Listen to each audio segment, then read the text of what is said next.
Employment Services Tezpur, Mr. Amit Rajkumar.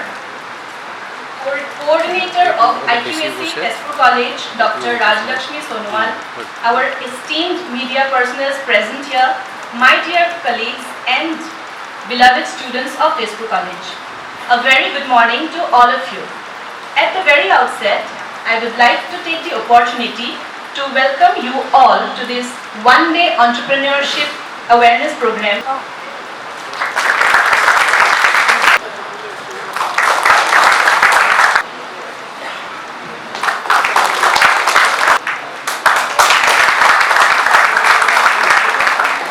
would like to request our respected Dr. Gitarani Das ma'am to kindly say a few words and grace the occasion. Micro, small and medium enterprises ইয়াত তিনিটা এটা composite term MSME বুলি কোৱা হয়। তাৰ আগতে যেতিয়ালৈকে MSME হোৱা নাছিল, MSME হোৱাৰ আগতে আমি ইয়াত SSI স্মল স্কেল ইণ্ডাষ্ট্ৰি বুলি জানিছোঁ। তাৰপিছত লাহে লাহে এইটো অনুভৱ কৰা হ'ল যে এই কনচেপ্টটোৰ লগত আৰু এটা কনচেপ্ট যোগ কৰি যে মিডিয়াম এণ্টাৰপ্ৰাইজেছ এই বস্তুটো ইয়াত আনিব পাৰি নেকি। বিভিন্ন সময়ত বিভিন্ন চিন্তা চৰ্চাৰ পিছত চৰকাৰে এটা ডিচিশ্যন লৈ তাক SME-লে ৰূপান্তৰ কৰা হ'ল, SSI টু SME। উদ্যোগ হ'ল এনেকুৱা এটা প্ৰক্ৰিয়া য'ত কেঁচা সামগ্ৰী ব্যৱহাৰ কৰি এটা ফিনিছ প্ৰডাক্ট তৈয়াৰ কৰা হয়, এইটোৱে হ'ল উদ্যোগ। এটা উদ্যোগ স্থাপন কৰিবলৈ আপোনালোকৰ বিভিন্ন প্ৰক্ৰিয়াৰ মাজেৰে আমি আগবাঢ়ি যাব লাগিব। এতিয়া উদ্যোগ এটা স্থাপন কৰিব গ'লে প্ৰথমতে আমি চাব লাগিব বজাৰ, যে উদ্যোগটোৰ পৰা যিটো ফিনিছ প্ৰডাক্ট ওলাব সেই বস্তুটো আমি ক'ত বিক্ৰী কৰিম। দ্বিতীয়তে হৈছে উদ্যোগটো স্থাপন কৰাৰ আগতে তাৰ ওপৰত এটা বিস্তৃতভাৱে জানিবলগীয়া নলেজ থাকিব লাগিব। So MSME is working for development of enterprises. So in these enterprises, some product, if you manufacture any product, it is called manufacturing. Like in this conference hall, you see all the items like stationery, water bottles, pens, chairs. What these items are? These are products that someone is manufacturing. Someone is manufacturing and he is supplying to wholesaler. Wholesaler is supplying to retailer, and retailer is supplying to customer. So there is supply chain of all manufactured items. These items are manufactured to generate profit. So this is one kind of industry. Company. Una Punisane? 1% company sabot ase. So 1% company sabot as a director. Task নিজৰ business registration কৰিব পাৰে। আমাৰ organization আছে যোনে NGO হৈ গ'ল, এইখিনি আমি চাইটো দেখি, right? So certification is very important.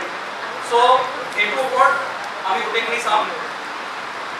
Then মই যোনটো কথা কৈছিলোঁ যে এডুকোড আৰু জবষ্টেট এই দুটা আমি ট্ৰেডমাৰ্ক ৰেজিষ্টাৰ্ড কৰা আছে। So এই ট্ৰেডমাৰ্ক ৰেজিষ্ট্ৰেশ্যনৰ জাৰ্নিটো কিছুমানৰ কাৰণে বহুত ডিফিকাল্ট, আগতেতো বহুত ডিফিকাল্ট আছিলে, মোৰ জাৰ্নি বহুত ডিফিকাল্ট আছিলে। 2009ত মই ষ্টাৰ্ট কৰিছিলোঁ, বাট ৰেজিষ্ট্ৰেশ্যন মই 2019ত পাইছোঁ। চ' ডেট মিনছ 10 বছৰ লাগি গ'ল মই ফাইট কৰিবৰ কাৰণে। ইয়াত মই ফাইটো কৰিছোঁ, কিয় কাৰণে জেনেৰিক ৱৰ্ড ট্ৰেডমাৰ্কত ৰেজিষ্টাৰ্ড জেনেৰেলি নহয়।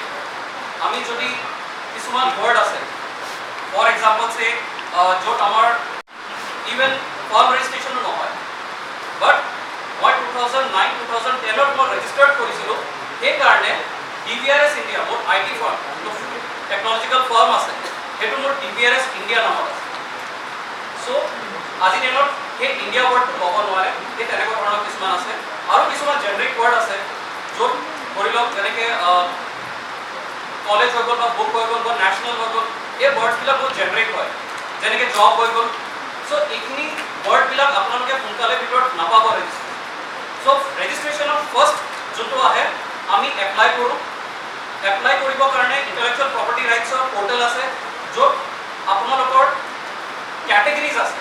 কেটেগৰিজ কোনটো কেটেগৰি আণ্ডাৰত আপোনালোকৰ বিজনেছ বা ছাৰ্ভিচটো পৰে আৰু সেইটো হিচাপত চেক কৰিব পাৰে, আগৰ পৰাই চেক কৰিব পাৰে, কৰি পেলাই চাব পাৰে। চ' মই জানিব বিচাৰিছোঁ কোনোবাই এনেকৈ চেক কৰিছে নেকি আগতে, কোনোবাই স্কুলিং কৰাৰ সময়ত বা কলেজ সময়ত কোনোবাই চেক কৰি পেলাই চাইছেনে সেই পৰ্টেলত? নাই চোৱা চাগে। আৰু MCA ৱেবছাইটটো চাইছেনে? Ministry of cooperative government of India mca.gov.in এই ৱেবছাইটত তোমালোকে গৈ পেলাই তাত ৱেবছাইটত মাষ্টাৰ ডেটা বুলি আছে। সেই মাষ্টাৰ ডেটাত যেতিয়া চেক কৰিবলৈ চাব যিমান কোম্পানী ইণ্ডিয়াত ৰেজিষ্টাৰ্ড আছে সেই কোম্পানী গোটেই ডিটেইলছখিনি চেক কৰিবলৈ চাব পাৰে যে কোনজন ডাইৰেক্টৰ আছে, ডাইৰেক্টৰ কেতিয়া হৈছিলে, কোনটো ছেক্টৰত বিজনেছ কৰে, এই সকলো ডিটেইলছখিনি mca.gov.in এইটো ৱেবছাইটত চেক কৰিবলৈ চাব পাৰে। আৰু এটা বহুত ইম্পৰ্টেণ্ট বস্তু এটা আছে এমপ্লয়মেণ্টৰ ক্ষেত্ৰত বা জবৰ ক্ষেত্ৰত, যে যেতিয়া কোম্পানীবিলাকে কিছুমান অফাৰ কৰে বা কাৰোবাক ৰেণ্ডমলি কল আহে যে you are selected for this post for this company, so' আমি কিছুমান বস্তু জানিব লাগিব যে মই যদি কোনোবা কোম্পানীত এপ্লাই কৰা নাই আৰু সেইটো ক্ষেত্ৰত মোক যদি এপইণ্টমেণ্ট লেটাৰ আহি গৈছে যে জইনিঙৰ কাৰণে, চ' এইটো কিমান সঁচা হ'ব পাৰে কিমান মিছা হ'ব পাৰে। আৰু তেনেকুৱা কেছ প্ৰত্যেক বছৰে বহুত জেগাত হৈ আছে। জাষ্ট লেক অফ awareness নোহোৱাৰ কাৰণে আমি নাজানো। কিয় মানে সেইটো সময়তো বহুত ফূৰ্তি লাগে যে মই এটা এপইণ্টমেণ্ট পাই গৈছোঁ, কিছুমান বেংকত পাই গৈছোঁ, কিছুমান কোম্পানীত পাই গৈছোঁ, বাট সেইখিনি সঁচা হয় নে মিছা হয় সেইটো আমি ক্ৰছ চেক কৰি পেলাই বহুত কম মানুহ আছে। চ' সেইকাৰণে এই ৱেবছাইটটো সদায় মনত ৰাখিবা mca.gov.in।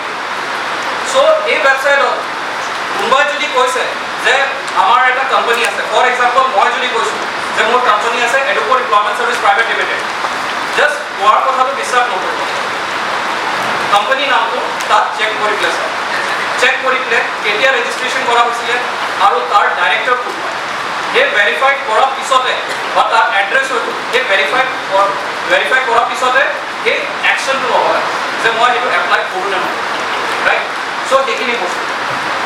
চ' যেতিয়া আমি এপ্লাই কৰোঁ, এপ্লাই কৰিলে কিছুমান ব্ৰেণ্ডবিলাকৰ ওপৰত R বুলি দেখা পাওঁ।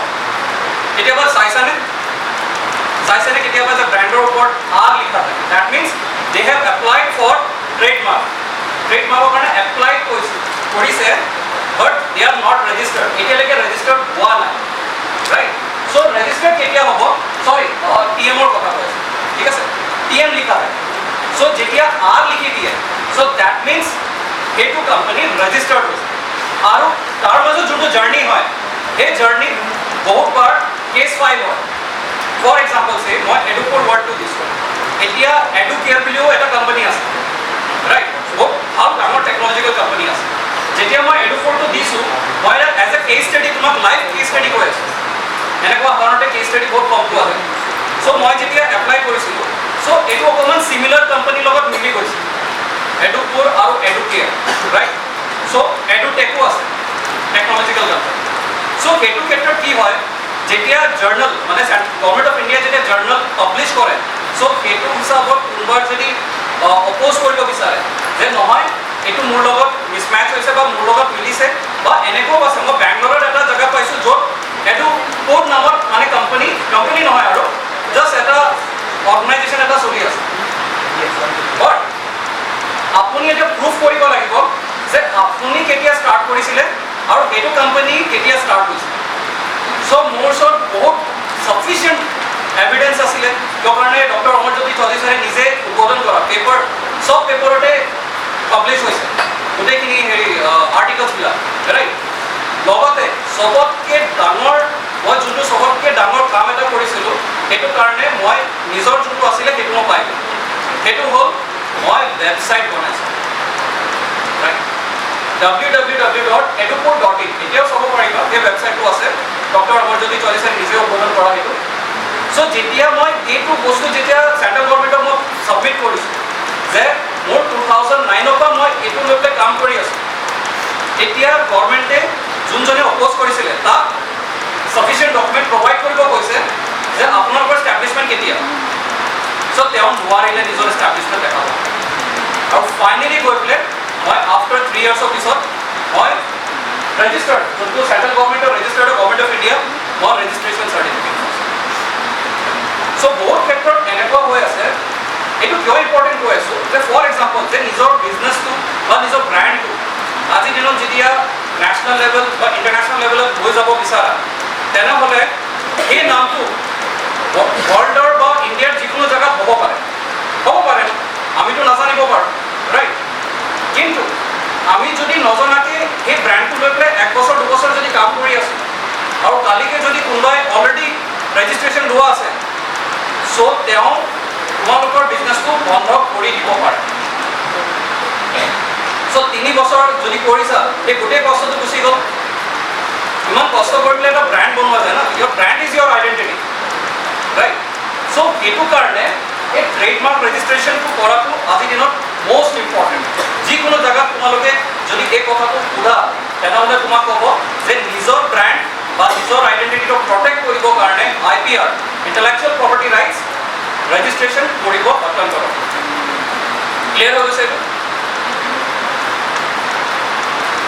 চ' এইটো মোৰ ক'ৰ অৰ্গেনাইজেশ্যন চ' এডুপুৰ গ্ৰুপ তাৰ আণ্ডাৰত টোটেল আমাৰ 7টা অৰ্গেনাইজেশ্যনছবিলাক আছে চ' তাৰ ভিতৰতে এডুপুৰ ফাউণ্ডেশ্যন যোনটো ministry of corporate affairs government of India আৰু নীতি আয়োগৰ আণ্ডাৰত ৰেজিষ্ট্ৰেশ্যন হয় আমাৰ 12A আৰু ATG ৰেজিষ্ট্ৰেশ্যনো আছে চ' আমি basically education technology child development সেইটোৰ ওপৰত আমি কাম কৰোঁ right then Edupur society again it's an NGO দুটাৰ মাজত পাৰ্থক্যটো এইটো হৈ গ'ল যে এডুপুৰ ফাউণ্ডেশ্যনটো চেণ্ট্ৰেল মিনিষ্ট্ৰী আণ্ডাৰত ৰেজিষ্টাৰ্ড চেণ্ট্ৰেল ৰেজিষ্ট্ৰেশ্যন হয় আৰু এডুপুৰ ছ'চাইটি যোনটো হ'ল ছ'চাইটি এক্ট 1860 তাৰ আণ্ডাৰত এইটো ৰেজিষ্টাৰ্ড যোনটো আমি গভৰ্ণমেণ্ট অফ আছাম তাত ৰেজিষ্ট্ৰেশ্যন কৰিবলৈ কৰোঁ right then Edupur employment services private limited human resource company হয় চ' যদি গুগলত তোমালোকে চাৰ্চ কৰা north east most trusted employment service company তেনেহ'লে আমাৰ কোম্পানীটো ফাৰ্ষ্ট নম্বৰ তোমালোকে and that is because of digital marketing right আজিৰ দিনত এই ডিজিটেল মাৰ্কেটিং কেনেকৈ নিজৰ ব্ৰেণ্ডটো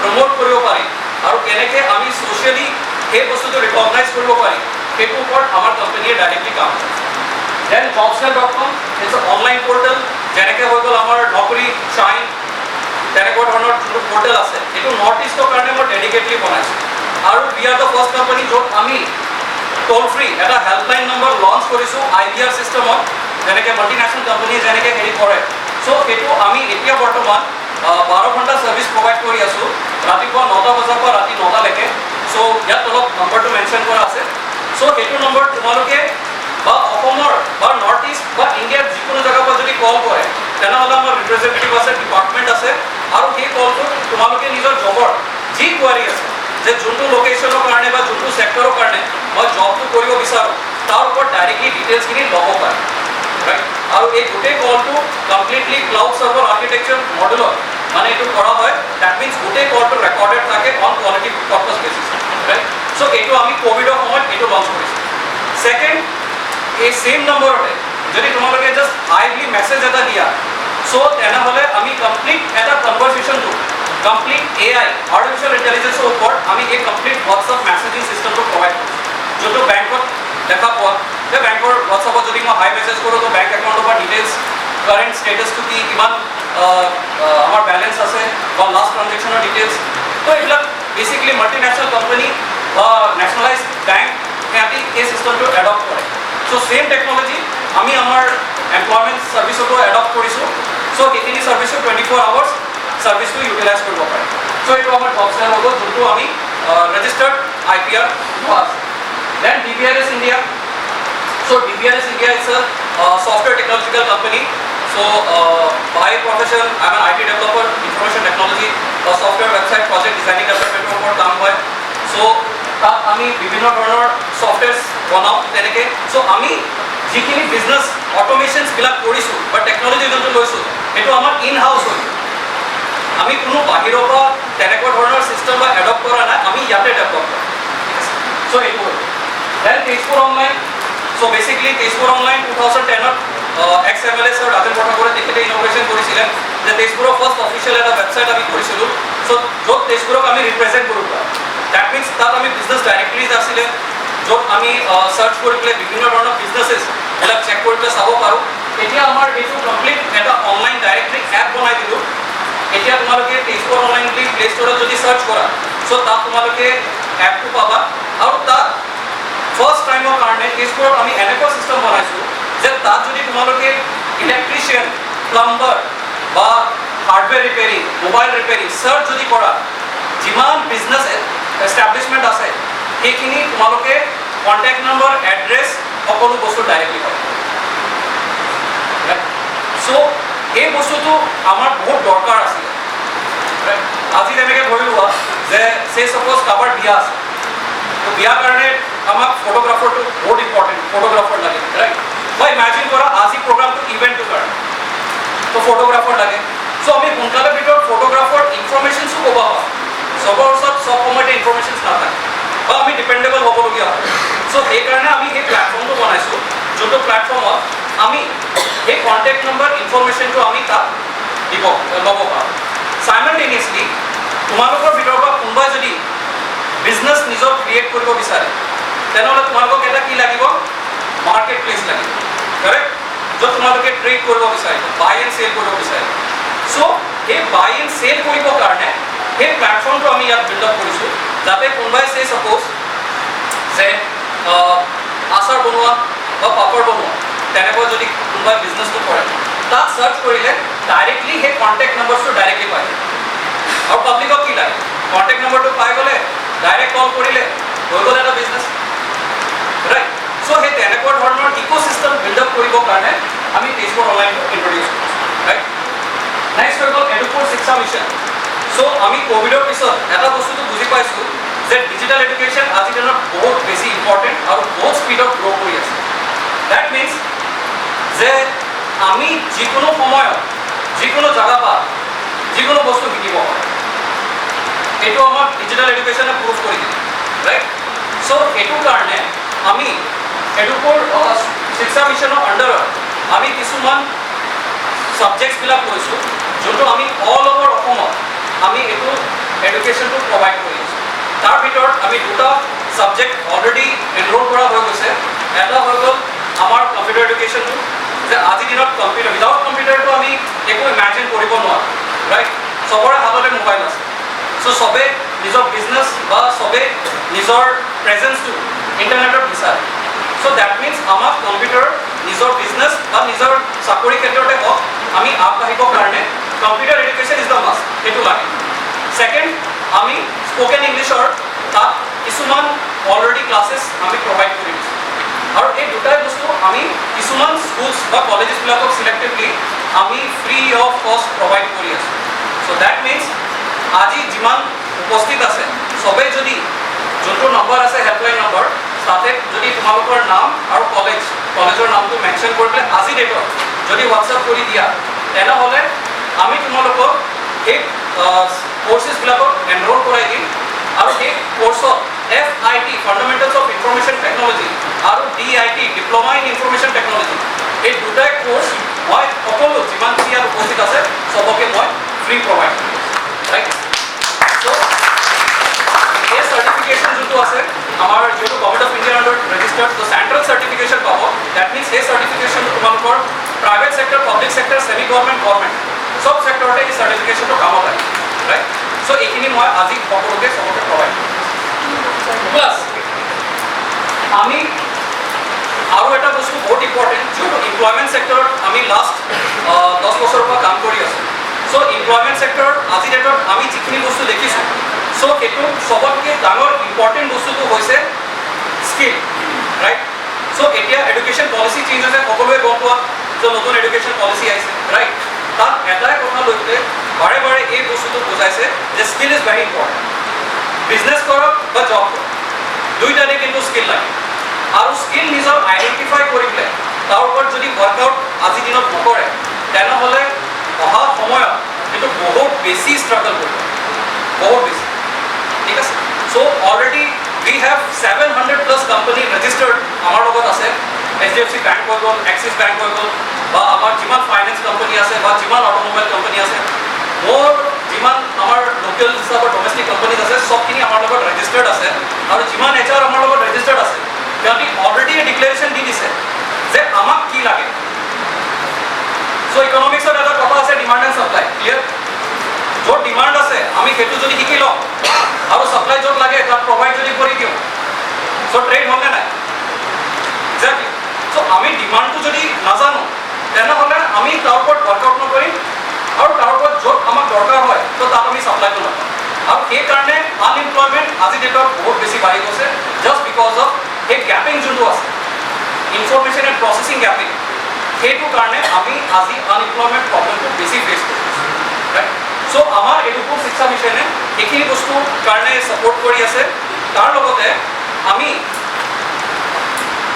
ইণ্টাৰ্ণশ্বিপ স্কলাৰশ্বিপ প্ৰগ্ৰাম সিলেক্টিভলি কিছুমান কলেজ আৰু কিছুমান ষ্টুডেণ্টৰ কাৰণে আমি প্ৰভাইড কৰি আছোঁ য'ত আমি কৰ্পৰেট ট্ৰেইনিং প্ৰভাইড কৰিম যোনটো বাহিৰৰ কষ্ট এপ্ৰক্সিমেটলি 32,000 কষ্ট যোনটো হয় ফ্ৰী অফ কষ্ট এডুকেশ্যন ফাউণ্ডেশ্যনৰ ফালৰ পৰা আমি কিছুমান কলেজবিলাকক প্ৰভাইড কৰি আছোঁ ৰাইট তাত তোমালোকে 100 ডেজৰ এটা ৱৰ্কশ্বপ পাবা যোনে যোনে এপ্লাই কৰিবা 100 ডেজৰ এটা ৱৰ্কশ্বপ পাবা সেই ইণ্টাৰ্ণশ্বিপত তোমালোকে যিমান আমাৰ কৰ্পৰেট মডিউলছ আছে কৰ্পৰেট ট্ৰেইনিংছবিলাক আছে কমপ্লিটলি সেই মডিউলছ গোটেইখিনি এভৰিথিং পাবাই তাৰ লগতে আমি স্কলাৰশ্বিপ হিচাপত আফটাৰ কমপ্লিশ্যন 10 to 15,000 rupees আৰু provide right so it's an opportunity for everyone যোনে সঁচাকৈ চিৰিয়াছলি কাম কৰিব বিচাৰে প্ৰেক্টিকেল বেচিছত প্ৰেক্টিকেল গ্ৰাউণ্ডত যিমান আমাৰ এমপ্লয়াৰ আছে সিহঁতৰ লগত কেনেকৈ মডেলত কাম কৰে কি ধৰণৰ কাম কৰে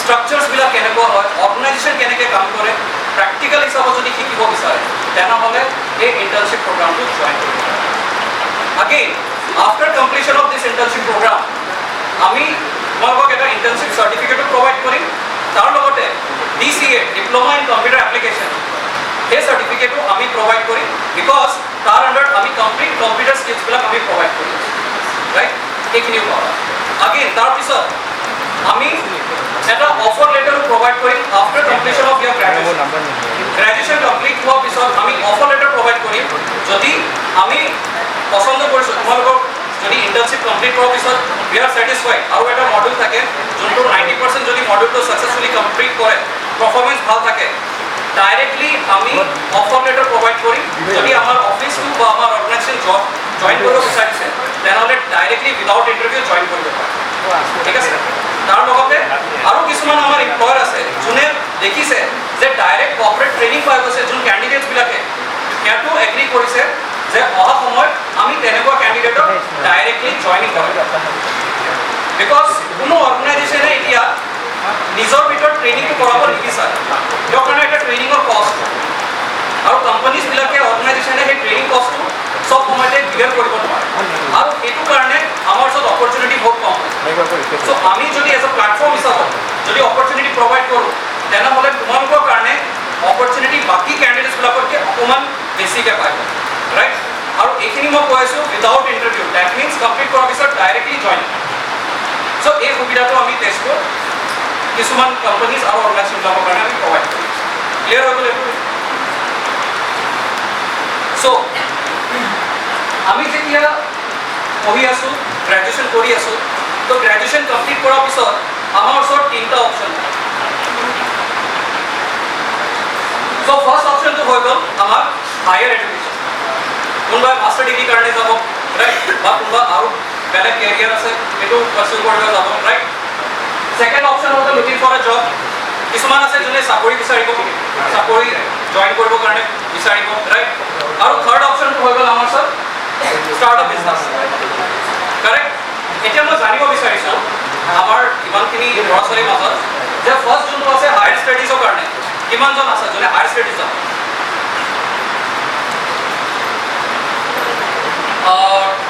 10 to 15% okay looking for a job চাকৰি কোনে বিচাৰে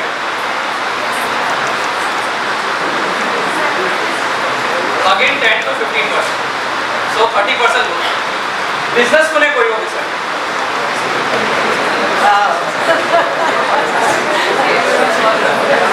এটা হ'লে মই আচৰিত নহ'ম তাৰমানে কমাৰ্চ লৈ পেলাই business it's a good choice ঠিক আছে চ' মোৰ দেন 50% মই দেখিছোঁ যে কোন কোন আছে BBA ষ্টুডেণ্ট আছে আচ্ছা BBA চাওঁচোন কিমানজন আছে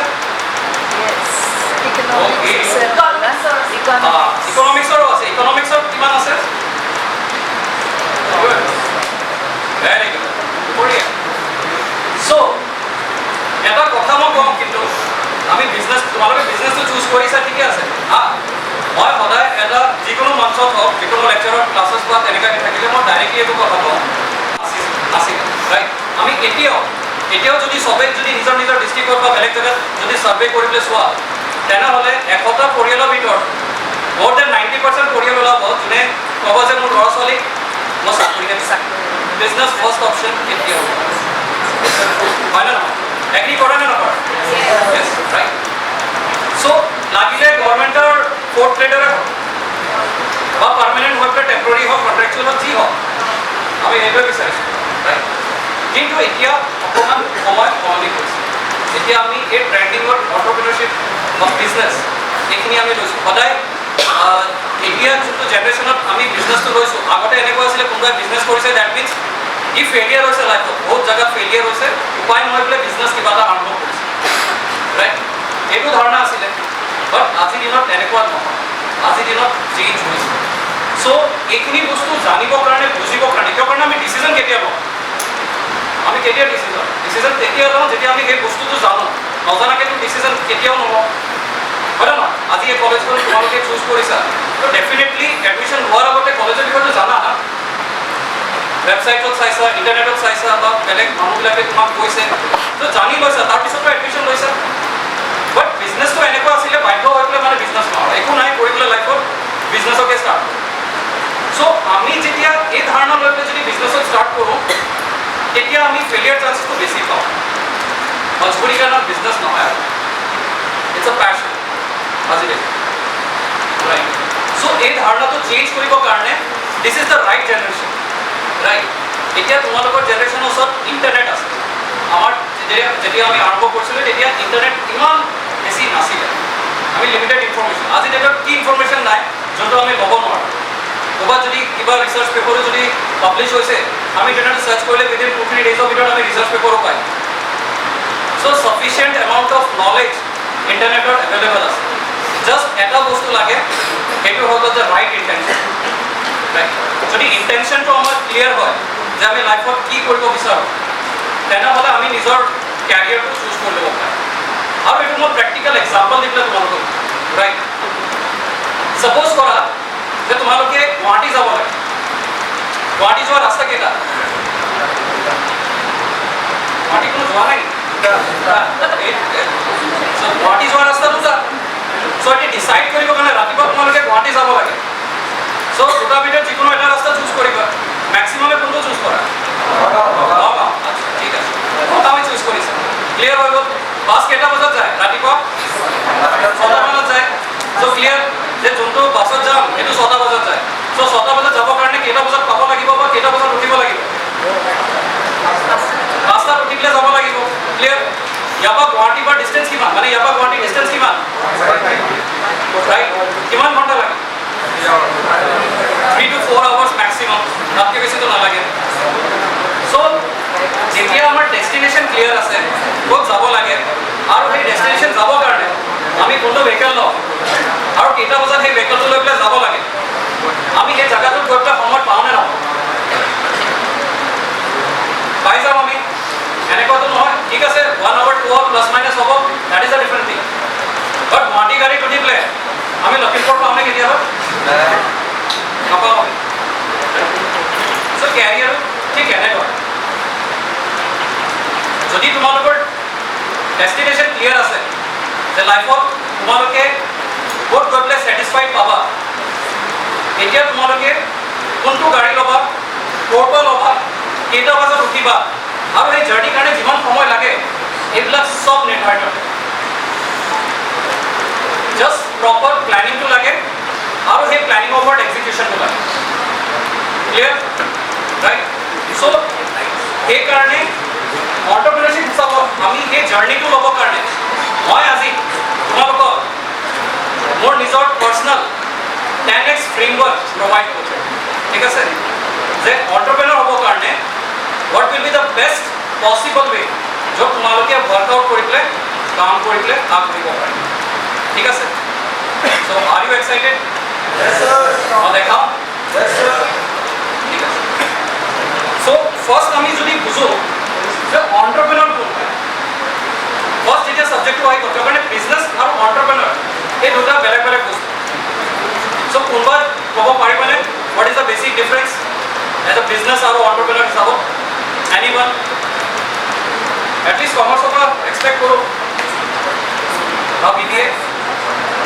এনিৱান আৰু লাজ নকৰিব ভয় নকৰিবা এটা সময়ত ময়ো লাজ কৰিছিলোঁ ভয় কৰিছিলোঁ কাৰণে মই বুজি পাই গৈছোঁ আজি ডেটত যে এইটো কৰি পেলাই একো লাভ নাই দুজনে হাঁহিব বা দুজনে এইবিলাক ভাবি পেলাই আজি দিনত একো লাভ নিজৰ কেৰিয়াৰ কনফিডেন্সটো আনিব লাগিব কনফিডেন্স তেতিয়া আহিব যেতিয়া তাৰ ওপৰত কেতিয়াবা ক'বা পাব্লিকৰ মাজত যেতিয়া ক'বা ৰাইট চ' সেইখিনিতো লাগিব most important thing আজি ডেটত মই যদি স্কিল যদি কওঁ তেনেহ'লে এইটো কাৰণে most important হৈছে কমিউনিকেশ্যন স্কিল জন্মৰ পৰা মৃত্যুলৈকে এটা স্কিল আছে দ্যাট ইজ কমিউনিকেশ্যন স্কিল যোনটো সদায় লগত থাকে কেতিয়াও লগত আঁতৰি নাযায় কেতিয়াবা এনেকুৱা মানুহ পাবা মানে মৃত্যুৰ আগতেও কিছুমান কথা কৈ আছে আমি লিখি আছোঁ তেওঁলোকক চ' most important তোমালোকে জব কৰা বিজনেছ কৰা কোনো মেটাৰ নকৰে আনলেছ এণ্ড আনটিল যেতিয়ালৈকে তোমালোকে স্পীক নকৰিবা নিজৰ এক্সপ্ৰেছ নকৰিবা নিজৰ কথাবিলাক যেতিয়ালৈকে ক'ব নলেজ কিমান আছে আজিলৈকে আজি ডেটত কোনো ক'ব নোৱাৰে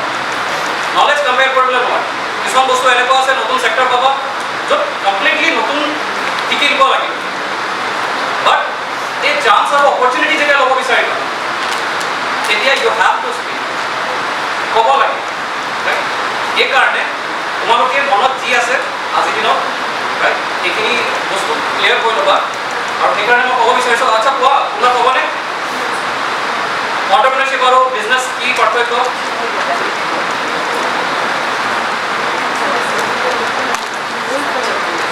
ক'বলৈ কোনো নাই আচ্ছা এতিয়া মোক দুজন ল'ৰা লাগে বা দুজন ছোৱালী মই ডেমনষ্ট্ৰেট কৰি পেলাই প্ৰেক্টিকেলি লাইফত আজি ডেটত মই ক্লিয়াৰ কৰি দিছোঁ এই ছাবজেক্টটোৱে যে বিজনেছ কি হয় আৰু অন্টাৰপ্ৰিনাৰশ্বিপ কি হয় কোনোবা দুজন ডেমনষ্ট্ৰেট কৰিবৰ কাৰণে নহ'লে মই চিলেক্ট কৰি দিম চ' এইটো বহুত ডাঙৰ বস্তু হয় যে লাইফ প্লে নহয় মানে ষ্টেজ ফিয়াৰ ইজ এইটো বেলেগ এটা লেভেলৰ এটা ফিয়াৰ এইটো যেতিয়া এক্সপিৰিয়েঞ্চ পাই যাবা তেতিয়াও হ'ব আৰু যেতিয়া প্ৰথমবাৰ হ'ব তেতিয়াও হ'ব চ' এইটো কমপ্লিটলি এভইড কৰিব নোৱাৰি চ' যোনটো তোমাৰ হাতত নাই এভইড কৰিব নোৱাৰি এইবিলাকক চিন্তা কৰিব নালাগে পাহৰি যোৱা ঠিক আছে চ' আজিও মই যিমানখিনি লাগে মানে হেৰি কৰোঁ তথাপিও মোৰ ভিতৰত অলপ হ'লেও ষ্টেজ ফিয়াৰ এতিয়াও সদায় থাকিব ঠিক আছে চ' ভয় নকৰিবা থেংক ইউ আচ্ছা প্ৰথম তোমাৰ নামটো জ্যোতিষমান শইকীয়া আমাৰ ওচৰত আছে আৰু শুভম ছাৰ অ'কে চ' এতিয়া মই তোমালোকক প্ৰেক্টিকেল ডেমনষ্ট্ৰেশ্যন দেখাইছোঁ যে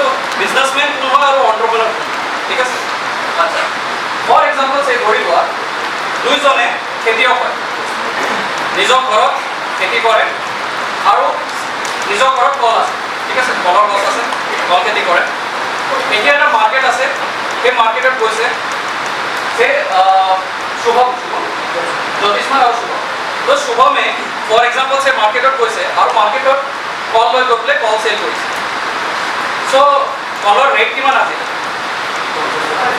50 টকা কেজি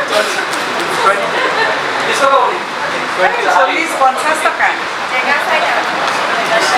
চ' ধৰি লৈছোঁ 50 টকা কেজি অ'কে এতিয়া 50 টকা কেজি কিমান পাওঁ মানে দহটা হিচাপত কিমান থাকে কিলো হিচাপত 12টা অন এন এভাৰেজ মই 10টা লৈ লৈছোঁ ঠিক আছে 10টা কল 50 টকা এটা কলৰ ৰেট কিমান হ'ল 5 টকা হ'ল চ' তেওঁ কল বেছি আছে 5 টকা কৰি দিলে ঠিক আছে আৰু পাইছে কিমান 5 টকাকৈ পাইছে এটা কল জ্যোতিষমানে কি কৰিলে তেওঁ চেম কল আছে চ' তেওঁ বিজনেছমেন এজ এ যোনটো জেনেৰেলি পিপলে কৰে সেই হিচাপত বিজনেছ কৰে এতিয়া জ্যোতিষমানে কি ভাবিলে যে তেনেকৈ কৰি পেলাই যদি মই নিজৰ উপাৰ্জন বা ইনকাম যদি ভাবোঁ তেনেহ'লে বহুত টাইম লাগিব সেই উপাৰ্জনটো ল'ব কাৰণে যোনটো মই ভাবিছোঁ বা ড্ৰিম যোনটো ভাবিছোঁ আৰু কম্পিটিটিভ চবেইতো কম পাইছে আৰু বাৰ্গেনিং হ'বই 50 কৈছেহে 30 টকাৰ পাছত গৈ পেলাই দি আহিব লাগে এনেকুৱা আছে ৰাইট এতিয়া তেওঁ যদি ভাবিছে যে মই এটা কাম কৰোঁ মই এটা জুচৰ এটা ষ্টল এটা লগাওঁ কোনো কৰা নাই ৰাইট মই ষ্টল লগাইছোঁ এটা মিক্সাৰ গ্ৰাইণ্ডাৰ লৈছোঁ তাত মই গাখীৰ লৈছোঁ 5 টকা কলটো আছে নিজৰ এইটোতো পাইছা তুমি তো কলত কিমান পৰিব তোমাৰ যদি মই পাইছোঁ 5 টকা তেনেহ'লে ইনভেষ্টমেণ্ট বা নিজৰ ইনভেষ্টমেণ্ট হিচাপত 2 টকা কম টকাকৈ লাভ, সেইকাৰণে 5 টকাকৈ বেছি আছোঁ, ৰাইট? 2 টকা তলত গ'ল, মই 5 টকা গাখীৰ ল'লোঁ, কাজু কিচমিচ ল'লোঁ, মিক্সাৰ গ্ৰাইণ্ডাৰ পিচিলোঁ আৰু পাউডাৰ বনাই পেলাই ৰাখি দিলোঁ। যেতিয়া কোনোবা কাষ্টমাৰ জুচৰ হেৰি লগাই দিছোঁ, বানানা শ্বেক, সেইটো হিচাপত মই বস্তুটো বনাই দিছোঁ আৰু লিখি দিছোঁ যে 50 rupees per গ্লাছ হিচাপত। জুচৰ এতিয়া ওভাৰঅল এক্সপেণ্ডিচাৰ কিমান হৈছে? হাৰ্ডলি 10 rupees, ন 10 rupees হিচাপত 50 টকা বেছি আছে, কিমান লাভ হ'ল? 40 rupees। দিনত যদি তেনেকুৱা কাষ্টমাৰ যদি 10টাও আহে, কিমান লাভ কৰিলে? 400 rupees ডাইৰেক্ট মাৰ্জিন পালে এটা, ৰাইট? তো তেনেহ'লে মাহৰ কিমান হ'ব on an average? 10 to 12,000 on an average হিচাপত, ঠিক আছে? তাকো কলৰ জাষ্ট এটা কলৰ মই দি পেলাই কৈছোঁ, গ্লাছ কেইটা যাব সেইটো হিচাপত, আৰু গৰম দিনত আৰু কেইটা যাব, ৰাইট? এই নতুন চিন্তা দি পেলাই যোনটো ৰ মেটেৰিয়েলছটো লৈ পেলাই নতুন কিবা এটা ইন'ভেশ্যন ইনভেণ্ট বা ডেভেলপ কৰিছে প্ৰডাক্টটো, সেইটোক আমি অন্টাৰপ্ৰেনাৰশ্বিপ হিচাপত, ঠিক আছে? য'ত ৰেভিনিউ জেনেৰেশ্যনৰ অবজেক্টিভটো বহুত বেছি থাকে, ভাল থাকে, মাৰ্কেট ছাৰ্ভে কৰি পেলাই চাই পেলাই যে তাৰ ডিমাণ্ড আছে, চব জেগাতে চব বস্তু চেল নহয়। এতিয়া গাঁওখনত গৈ পেলাই যদি চেল কৰিব যাওঁ তেনেহ'লে মেবি যে চান্সেছ বহুত কম আছে। বাট আমাৰ নিচিনা মাৰ্কেটবিলাকত গৰম যেনেকুৱা পৰিছে, এটা দিনতে সি 100 গ্লাছ চেল কৰিব ইজিলি, ৰাইট? 40 into 100 কিমান হ'ব? 4,000 এটা দিনৰ ৰেভিনিউ। কল বেচিকলি কিমান কল চেল কৰিব লাগিব এই 4,000 কলে এদিনত? কথাটো বুজি পালে? So' this is the basic difference between business আৰু অন্টাৰপ্ৰেনাৰ। এতিয়া এই ছাবজেক্টটো ক্লিয়াৰ হৈছে সকলোকে? কাৰোবাক কোনোবাই যদি প্ৰশ্ন কৰে, এতিয়া এক্সামতো যদি আহে নিজৰ লেংগুৱেজত ধুনীয়াকৈ লিখি ল'ব পাৰিবা, লাগিলে এই লাইভ এক্সাম্পলটোকে লিখি লওঁ। মই ভাবোঁ যে টিচাৰ্ছবিলাকে বা প্ৰফেচাৰবিলাকে বেয়া নাপাব যদি এই এক্সাম্পলটো ভালকৈ লিখি দিয়া যায়। কনচেপ্টটো ক্লিয়াৰ হৈছে যে বিজনেছ আৰু অন্টাৰপ্ৰেনাৰশ্বিপ হিচাপত বেছিক ডিফাৰেঞ্চ কিমান। ক্লিয়াৰ হৈছে সকলোকে? Thank you, thank you. তেনেধৰণে ইয়াত কিছুমান এক্সাম্পল আছে, যেনেকৈ আমি গৌতম আদানী হৈ গ'ল বা মুকেশ আম্বানী হৈ গ'ল বা তেনেকৈ টাটা হৈ গ'ল, এইবিলাক। So' they are the businessmen, already they are doing the business from last 2-3 decades, right? So' এইখিনি হৈ আছে। বাট আমি যদি এজ এ অন্টাৰপ্ৰেনাৰ হিচাপত যদি চাওঁ আজি ডেটত, তেনেহ'লে ৰিতেশ আগৰৱাল আছে, ষ্টিভ জবছ হৈ গ'ল, ইলন মাস্ক হৈ গ'ল, ৰাইট?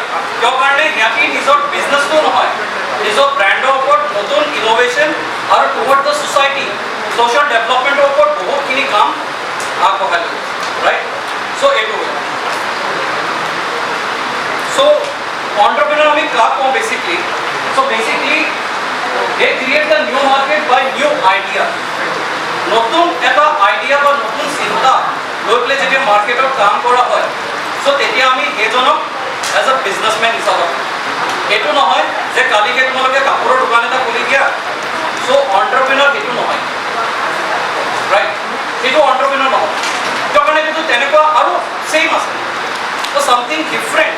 ডেট মিনছ যদি তোমালোকে বুটিকৰ দোকানটো খোলা বা শ্বপটো খোলা, চ' চামথিং ডিফাৰেণ্ট, যে লাইক ডিজাইনাৰ যোনখিনি হেৰি হয়, সেই তেনেকুৱা কিবা এটা ডাইৰেক্টলি হেৰি কৰিব পাৰা বা এনেকুৱা ধৰণৰ কনচেপ্ট কিছুমান আনিব পাৰা, যিখিনি কনচেপ্টটো আজিলৈকে বেলেগ জেগাত নাই, বা বেলেগ জেগাত বুলি ক'ব গ'লেও তোমালোকে ইণ্ডিয়াৰ যোনখিনি বেলেগ বেলেগ জেগা আছে সেইবিলাকৰ পৰা আইডিয়া লৈ পেলাই কৰিব পাৰা। বাট এইটো চাব লাগিব যে নিজৰ লোকেল হিচাপত তাত ইমানখিনি ডেভেলপ হয়। আৰু অন্টাৰপ্ৰেনাৰ হিচাপত অলৱেজ ৰিস্ক থাকে, বিজনেছত ইমান ৰিস্ক নাথাকে। কাৰণে অলৰেডি কাপোৰৰ দোকান এটা খুলি দিলে কি ৰিস্ক আছে, ৰাইট? বাট অন্টাৰপ্ৰেনাৰশ্বিপত সদায় এই ৰিস্ক এটা থাকে যোনটো ল'বৰ কাৰণে ৰেডি হৈ থাকিব, ৰাইট? আৰু যেতিয়া সেই ৰিস্কটো লৈ পেলাই যেতিয়া আগবাঢ়ে, এতিয়া চে চাপ'জ জ্যোতিষমানে যোনটো জুচৰ দোকানটো খুলিলে,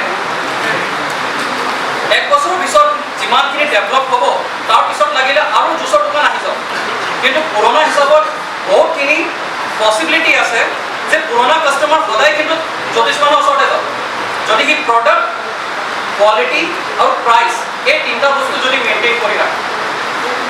এটা বিজনেছত এই 3টা বস্তু মষ্ট ইম্পৰ্টেণ্ট। প্ৰডাক্ট, আছে কোৱালিটি আৰু প্ৰাইচ। চ' যদি সেইটো ভাল মেইনটেইন কৰি ৰাখে তেনেহ'লে ৰেকাৰিং ৰেভিনিউ মডেল হিচাপত তেওঁ ভাল এটা বিজনেছ নিজৰ ষ্টেব্লিছমেণ্ট কম সময়তে কৰিব পাৰে, ৰাইট? চ' এইটো হৈ গ'ল বেছিক ডিফাৰেঞ্চ যোনটো আমি এণ্টাৰপ্ৰেনাৰশ্বিপ হিচাপত পাইছোঁ। চ' নাও এতিয়া আমি যোনটো ষ্টেজত আহিছোঁ দেট ইজ দ্য ফ্ৰেমৱৰ্ক। এই ফ্ৰেমৱৰ্কটো ভালকৈ তোমালোকে বুজি লোৱা। যদি আজি ছেশ্যনত যদি এই ফ্ৰেমৱৰ্কটো ভালকৈ যদি বুজি পাই যোৱা তেনেহ'লে আজি ডেটৰ পৰা তোমালোকৰ নিজৰ এটা নতুন অধ্যায় হিচাপত আৰম্ভ। যদি কোনোবাই ভাবি আছা যে মই বিজনেছ কৰিম, চ' তেনেহ'লে এই ফ্ৰেমৱৰ্কটোৱে তোমালোকক বহুত বেছি হেল্প কৰিব এই ডিচিশ্যনটো পক্কা কৰিবৰ কাৰণে যে য়েছ মই তেনেহ'লে বিজনেছে কৰিম, ৰাইট? সেইটো কাৰণে জানিব লাগিব ন, নজনাকেতো নোৱাৰিব, ৰাইট? চ' সকলো লাষ্টলৈকে চবেই শুনা পাইছানে? ক্লিয়াৰ আছে? ঠিক আছে। চ' এইটো ফ্ৰেমৱৰ্কত চবতকৈ প্ৰথম যোনটো ষ্টেপ আছে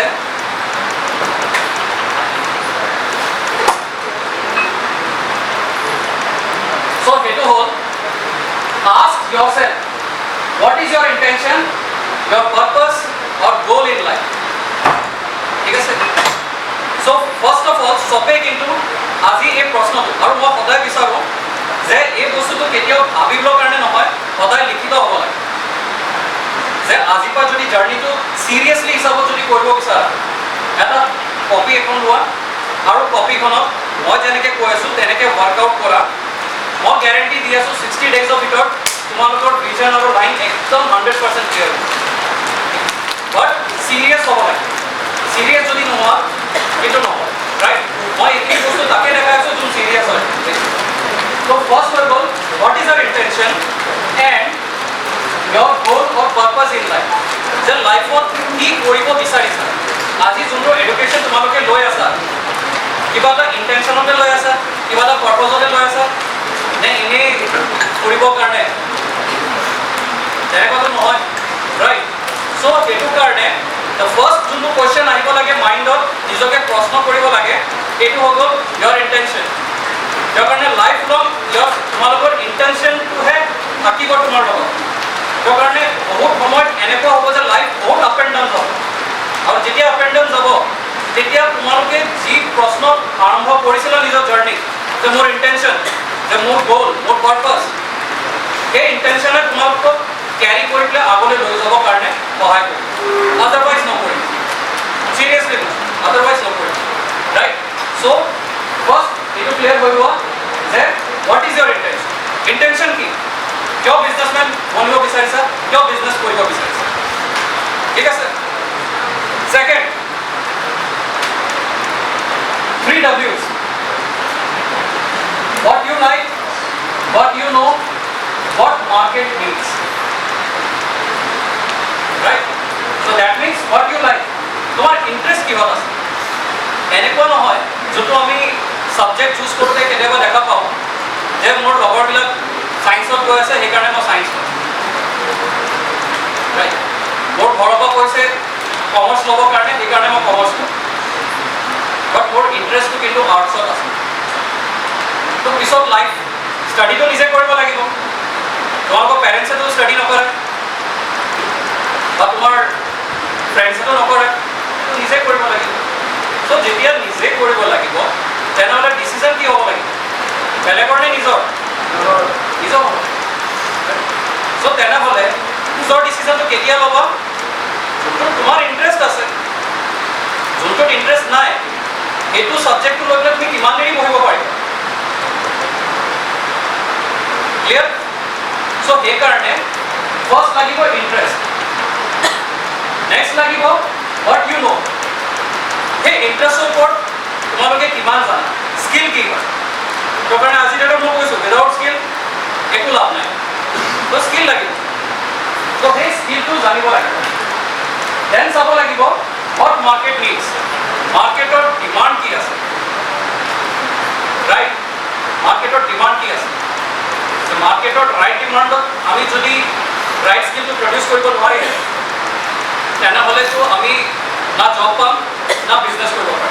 ফৰ এক্সাম্পল চে তোমালোকে কথা পাতিবলৈ বহুত ভাল পায়, ধৰি লৈছোঁ কলেজতো মেক্সিমাম বহুত কথা পাতে, চবেই ফ্ৰেণ্ডছৰ লগত বা ছোৱালীবিলাকে নিজৰ মাজৰ লগত হয় না কিমান কথা পাতা সো দ্যাট মিন্স কথা পাতা দ্যাট মিন্স স্কিলৰ লগত ৰিলেট যদি কৰোঁ তে কি স্কিল হ'ব স্কিলটো কি হ'ব communication right so communication skill যদি কথা পাতিবলৈ ভাল পাইছে তেনেহ'লে আমি কমিউনিকেশ্যন স্কিলৰ ওপৰত যদি ৱৰ্কআউট কৰোঁ সো তেনেহ'লে আমাৰ স্কিলছটো ভাল হ'ব দোকানে ইন্টাৰেস্ট আছে এতিয়া আহিলে নেক্সট হোৱাট মাৰ্কেট নিডছ আজি ডেটত মই খালি তেজপুৰ বুলি কোৱা নাই বা অসম বুলি কোৱা নাই বা ইণ্ডিয়া বুলিও কোৱা নাই ৱৰ্ল্ড ৱাইড ভাল এজন কমিউনিকেশ্যন স্কিল থকা কোনোবা যদি কেণ্ডিডেটে যদি জবৰ কাৰণে এপ্লাই কৰে more than 70 to 80% chances আছে তাৰ চাকৰিটো হৈ যাব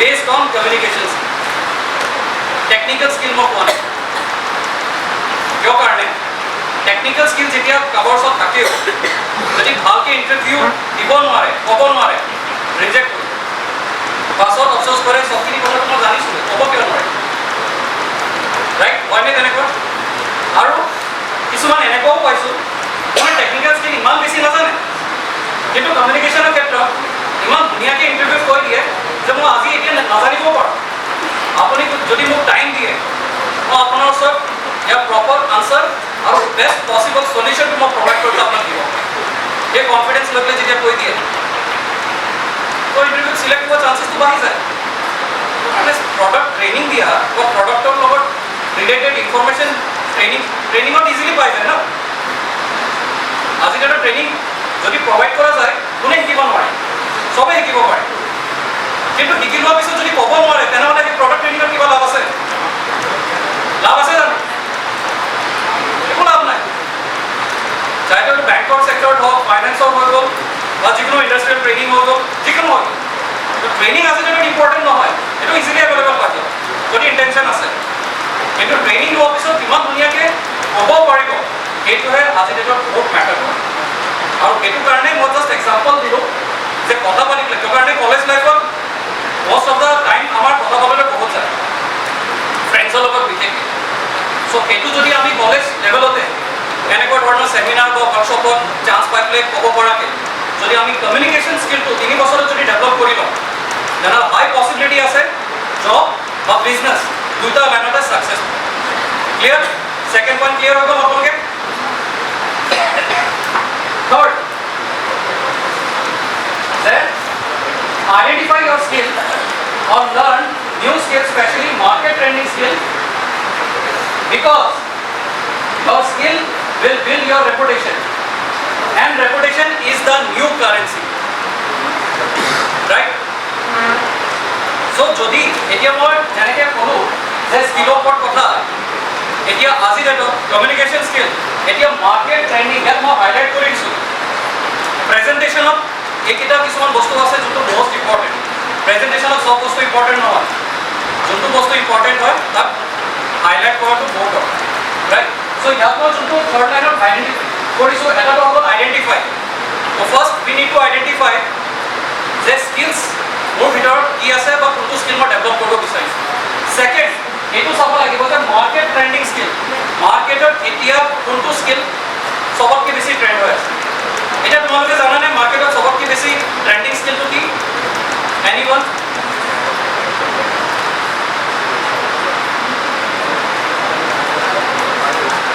চব নতুনকৈ বুজাই আছো নেকি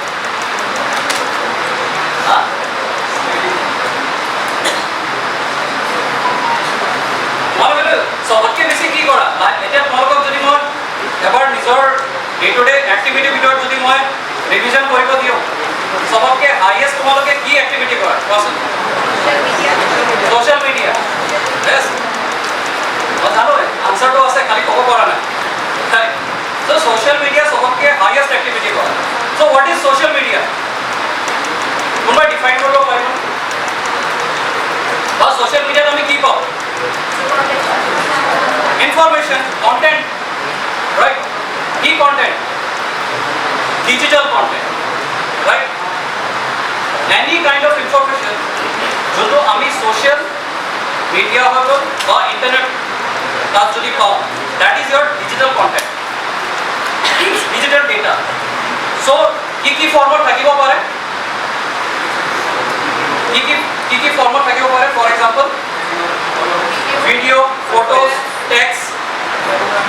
অডিঅ' ৰাইট বা এনি কাইণ্ড অফ ডকুমেণ্ট এইকেইটা ইনক্লুড কৰি দিছোঁ right so' these are the content আৰু সেই কণ্টেণ্টটো য'ত আমি একেলগে সমান যদি লৈ লওঁ তেনেহ'লে এই গোটেই টপিকটো মিলি পেলাই এটা টপিক বনে সেইটো চবতকৈ ট্ৰেণ্ডিং কি বুলি কয়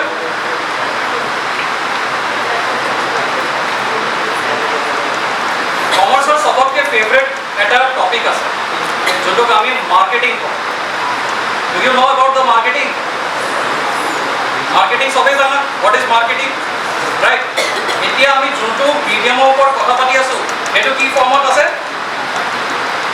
ডিজিটেল ফৰ্মত আছে চ' এই দুটা কম্বাইন কৰিলে ট্ৰেণ্ডিঙত কোনটো টপিক আছে ডিজিটেল মাৰ্কেটিং ৰাইট চ' আজিৰ দিনত মই তোমালোকক কৈ দিছোঁ যে এজ পাৰ দ্য ছাৰ্ভে অহা 10 বছৰত ডিজিটেল মাৰ্কেটিঙৰ ওপৰত যদি স্কিল তোমালোকে লোৱা তোমালোকৰ চাকৰি কোনো লৈ যাব নোৱাৰে ঘৰত বহি পেলাই তোমালোকে minimum on an average 30,000 to 60,000 earn কৰিব পাৰিবা জাষ্ট খালি এটা লেপটপ বা এনি মোবাইল এণ্ড্ৰইড মোবাইল আৰু ইণ্টাৰনেট লৈ এই দুটা বস্তু লৈ পেলাই যিকোনো টাইমত যিকোনো লোকেশ্যনত যিকোনো টপিকত তোমালোকে 30,000 to 60,000 আৰ্ণ কৰিবৰ কাৰণে সক্ষম হৈ যাবা যদি আজি ডেটৰ পৰা ডিজিটেল মাৰ্কেটিং যদি ভালকৈ শিকা আৰু নট এজ এ প্ৰাইমেৰী হিচাপত এজ এ ছেকেণ্ডেৰী হিচাপতো ল'ব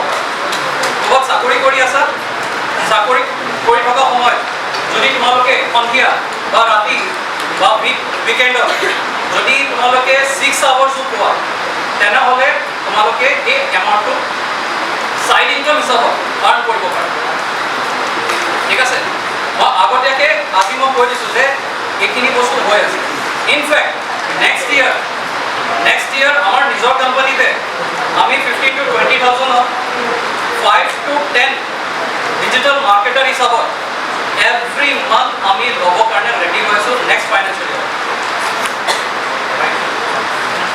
ইচ এণ্ড এভৰি বিজনেছ যিমান আমাৰ এই অসমত আছে এই গোটেইখিনি চবেই মিলি পেলাই নিজৰ ব্ৰেণ্ড বা নিজৰ প্ৰডাক্ট বা নিজৰ ছাৰ্ভিচ ডিজিটেল প্লেটফৰ্মত দেখাব বিচাৰে আৰু তাৰ কাৰণে কষ্ট কাটিং কৰিবলগীয়া হয় কষ্ট কাটিং শুনিছানে এই ৱৰ্ডটো হোৱাট ইজ কষ্ট কাটিং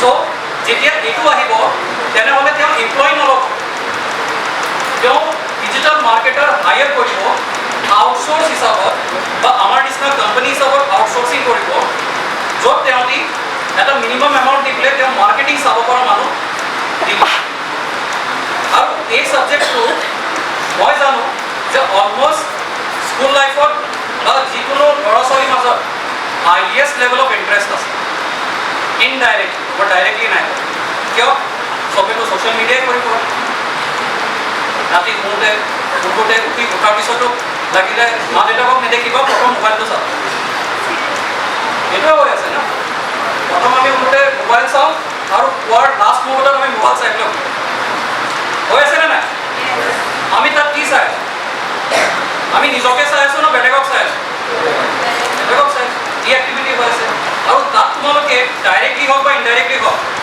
বিজনেছ দেখা পাইছানে কোনোবাই কেক বনাই আছে কোনোবাই মেকআপ কৰি আছে হয়নে নহয় বা কোনোবাই ফটোগ্ৰাফি কৰি আছে চ' দেট মিনছ আজিৰ ডেটত বিজনেছ পপুলাৰ হোৱা বহুত বেছি বাছ ৰাইট টেকনিকটো জানিব লাগে আৰু সেইটো কাৰণে সিহঁতি ডিজিটেল মাৰ্কেটাৰ আজিৰ দিনত এতিয়া হোৱা আৰম্ভ কৰিব যাক 5,000 পে' কৰিলে তেওঁ 1 মাহৰ কাৰণে সেই মাৰ্কেটিংটো তোমালোকে চাই দিব চ' তোমালোকে যদি সেই স্কিল শিকি লোৱা আৰু তেনেকৈ যদি 10টা ক্লাইণ্টটো লোৱা চ' 5,000কে 10টা ক্লাইণ্টৰ কিমান এমাউণ্ট হ'ব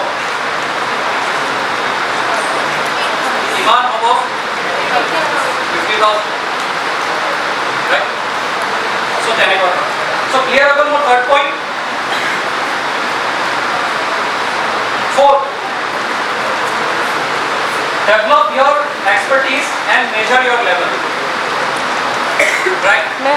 এতিয়া যেতিয়া তোমালোকে গম পাই গ'লা যে মই কোনটো স্কিল ওপৰত কাম কৰিম তেনেহ'লে তেতিয়া নিজৰ স্কিলটো কি কৰিব লাগিব ডেভেলপ কৰিব লাগিব ভাল কৰিব লাগিব ঠিক আছে আৰু লগতে কি কৰিব লাগিব মেজাৰ কৰিব লাগিব এতিয়া মেজাৰ কেনেকৈ আৰু মেজাৰ মানেনো কি ফৰ এক্সাম্পল মই যেতিয়া তোমালোকক মই প্ৰত্যেকটো হেৰিত কিন্তু এক্সাম্পল দি পেলাই ভাল পাওঁ কাৰণে এক্সাম্পল হিচাপত কৈ যাতে তোমালোকে ভালকৈ বুজে ৰাইট এতিয়া অলপ দেৰি আগতে মই গুৱাহাটীত কৈছিলোঁ নহয় যে গুৱাহাটী যদি যাবলগীয়া হয় আমি কোনটো ৰাস্তা দি যাম নগাঁও দি পেলাই যাম এতিয়া নগাঁও কাৰণে আমাৰ কেই ঘণ্টা লাগিব মেক্স টু মেক্স 4 আৱাৰ্ছ এতিয়া মই জানো 4 আৱাৰ্ছ লাগিব আৰু টোটেল ডিষ্টেঞ্চ এৰাউণ্ড 180 এতিয়া কিবা কাৰণত যদি মোৰ ট্ৰেভেলিংটো যদি 5 ঘণ্টা লাগি গৈছে যদি 6 ঘণ্টা লাগি গৈছে তো I will be little bit worry হৈ যাম ন যে কি হৈ গৈছে এতিয়ালৈকে মই গুৱাহাটী কিয় পোৱা নাই 5 ঘণ্টা বা 6 ঘণ্টাটো নালাগে ৰাইট চ' আমি কেনেকৈ মেজাৰ কৰি আছোঁ নিজৰ ডেষ্টিনেশ্যনটো মেজাৰ কৰি আছোঁ ডিষ্টেঞ্চ আৰু টাইম ডিষ্টেঞ্চ আৰু টাইম কিন্তু আমি মেজাৰ কৰিছোঁ ৰাইট অৰ ৰং পাৰ্টিচিপেট কৰা চ' এই দুটা দি পেলাই মেজাৰ কৰি আছোঁ ছেইম এক্সেক্টলি স্কিলৰ ক্ষেত্ৰত তোমালোকে মেজাৰ কৰিব লাগে যে মই 1 to 10 লৈকে যদি হয় মই এতিয়া কোনটো স্কেলত আছোঁ আৰু যদি মই 6 মান্থৰ ভিতৰত মই এজ এ ডিজিটেল মাৰ্কেটাৰ হিচাপত নিজকে ইষ্টাব্লিছ কৰিব যদি বিচাৰোঁ চ' তেনেহ'লে মই 6 মান্থৰ ভিতৰত আজি কিমানত আছোঁ আৰু এভৰি মান্থ মই কিমানকৈ গ্ৰ' কৰি আছোঁ আৰু গ্ৰ' কৰিবৰ কাৰণে তাত মোৰ কিছুমান ফেক্টৰ্ছবিলাক মই দিব লাগিব ৰাইট যে ডিজিটেল মাৰ্কেটিঙৰ কাৰণে কি ফেক্টৰ্ছবিলাক আছে ৰাইট সেই ফেক্টৰ্ছখিনি চাব লাগিব সেই ফেক্টৰ্ছখিনি লিখিব লাগিব আৰু প্ৰত্যেকটা ফেক্টৰত মাৰ্কিং কৰিব লাগিব যে এই ফেক্টৰ্ছবিলাকৰ ভিতৰত এতিয়া মই কিমান যাম আৰু after first year first month second month third মান্থৰ পিছত মই কিমান যাম ক্লিয়াৰ চ' তেনেকৈ দি পেলাই তোমালোকে 4th নম্বৰ পইণ্ট আছে সেইটো ক্লিয়াৰ কৰিব ঠিক আছে 5th নম্বৰ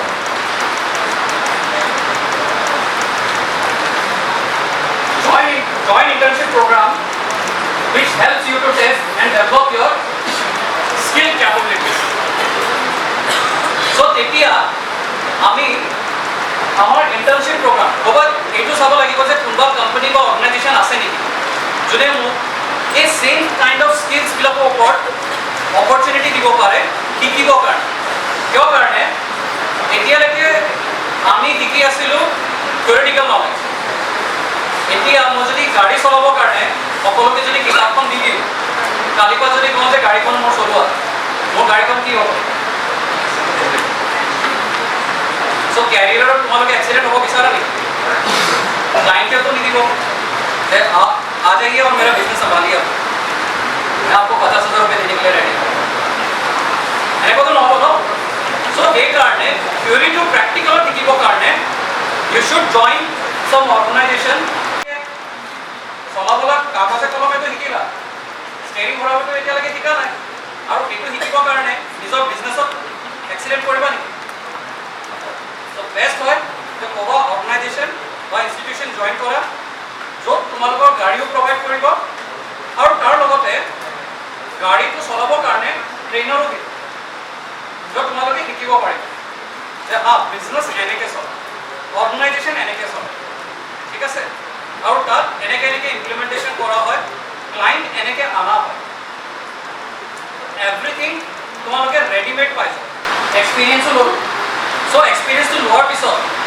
যদি এইখিনি মই এতিয়া ক্লাইণ্ট মোক লাগিব এতিয়া আৰ্ণ কৰিবৰ কাৰণে কি লাগিব ক্লাইণ্ট লাগিব ৰাইট চ' ফ্ৰীলান্সিং কৰি পেলাই আমি কিছুমান ক্লাইণ্টৰ কাৰণে আমি নিজৰ এটা পৰ্টফলিঅ' বনাব ফৰ এক্সাম্পল যে মই ডিজিটেল মাৰ্কেটিং এতিয়া শিকিলোঁ চাৰ্টিফিকেট পাই গ'লোঁ আৰু কিছুমান জেগাত মই চাকৰিও কৰিলোঁ মোৰ ওচৰত এতিয়া ভাল এক্সপিৰিয়েঞ্চ আহি গৈছে যে মই অকলে এতিয়া মই ক্লাইণ্ট লৈ পেলাই ক্লাইণ্টৰ কাৰণে মই কাম কৰিব পাৰোঁ বাট এতিয়ালৈকে ষ্টিল ন মই এইটো পজিশ্যনত অহা নাই যে মই এটা বিজনেছ হিচাপত ষ্টাৰ্ট কৰোঁ চ' বিজনেছ ষ্টাৰ্ট কৰা আৰু এক্সপিৰিয়েঞ্চ লোৱা তাৰ মাজৰ যোনটো লাইন হয় সেইটো হৈ গ'ল ফ্ৰীলান্সিং। চ' ফ্ৰীলান্সিঙৰ বহুতখিনি ৱেবছাইট আছে বা ক'ৰবাত তুমি ছ'চিয়েল মিডিয়া হিচাপতো তোমালোকে এজ এন এক্সপেৰিমেণ্ট হিচাপত দিব পাৰা যে ছাপ'জ মই social media that means Facebook Instagram মই হেণ্ডেল কৰিব জানো। চ' তোমালোকে কি কৰিলা যে ওচৰৰ যিমান বিজনেছ প্লেচ আছে তাত গৈ পেলাই এপ্ৰ'চ কৰিলা, কথা পাতিলা যে ছাৰ মই এনেকৈ মানে ডিজিটেল মাৰ্কেটিং মোৰ শিকা আছে। চ' অন দ্য ট্ৰায়েল বেচিছৰ কাৰণে আপোনালোকে যদি মোক ট্ৰায়েল বেচিছত হেৰি কৰিব বিচাৰে তো আইদাৰ মই ফ্ৰী অফ কষ্ট বা একদম নেগলিজিবল এমাউণ্টত মই আপোনালোকৰ ছ'চিয়েল মিডিয়াটো হেণ্ডেল কৰিব বিচাৰোঁ, ঠিক আছে। চ' যদি আৰম্ভণিত মই লৈ লওঁ যে মই ফ্ৰী কৰি দিম, একো কথা নাই, মই ফ্ৰীলি প্ৰথম 10টা ক্লাইণ্ট মই ফ্ৰী কৰি দিম। মোক এতিয়া প্ৰথম ক্লাইণ্ট লাগে যাক মই দেখাব পাৰোঁ যে ইমান মানুহজনক মই ডিজিটেল মিডিয়া বা ডিজিটেল মাৰ্কেটিং মই কৰিছোঁ, ঠিক আছে। মই 10টা টাউনৰ মাজত ক্লাইণ্ট চালোঁ, কথা পাতিলোঁ, তেওঁ এগ্ৰী কৰিলে যে ঠিক আছে যদি মোৰ ছ'চিয়েল মিডিয়া মাৰ্কেটিং অকণ চাই দিব বিচাৰা মই দি দিছোঁ, লৈ লৈছা 10-15 ডেইজত কৰি পেলে তুমি তেতিয়া সিহঁতক ৰিচ অকণমান বঢ়াই দিলা, অকণমান গ্ৰ'থ কৰাই দিলা, অকণমান ভিজিবিলিটি কৰাই ল'লা। চ' তেতিয়া তোমালোকে সেইখিনি বস্তু এজ এ পৰ্টফলিঅ' যেনেকৈ CV ৰেজুমে জানা না চবে, হোৱাট ইজ ৰেজুমে, ৰাইট? ৰেজুমেত কি থাকে? ৰেজুমে বায়'ডাটা একে বস্তু, বাট থাকে কি তাত? থাকে কি?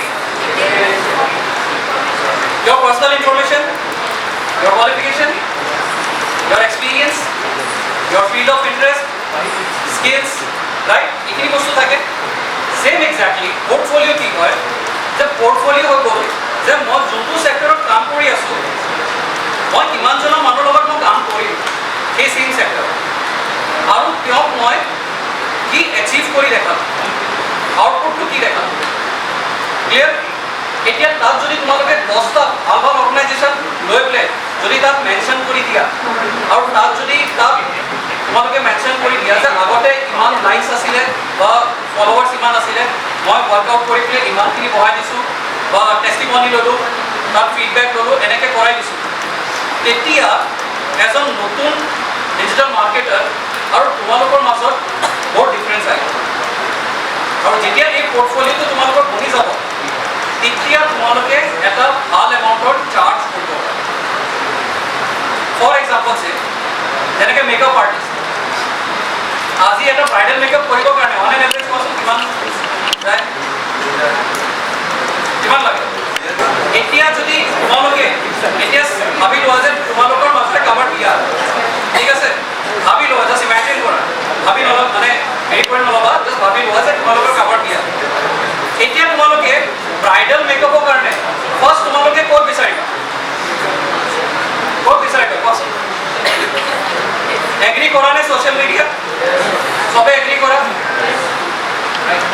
এই ছ'চিয়েল মিডিয়াৰ ট্ৰেণ্ডিঙত আহি পেলাই লাষ্ট 5 yearsৰ ব্ৰাইডেল মেকআপৰ যোনটো ৰেভিনিউ হয় বা তাৰ যোনটো আৰ্নিং হয় কেতিয়াবা ইমেজিন কৰিবলৈ ভাবিছানে যে কিমান বাঢ়ি গৈছে, কিমান স্পীডত বাঢ়িছে, ৰাইট?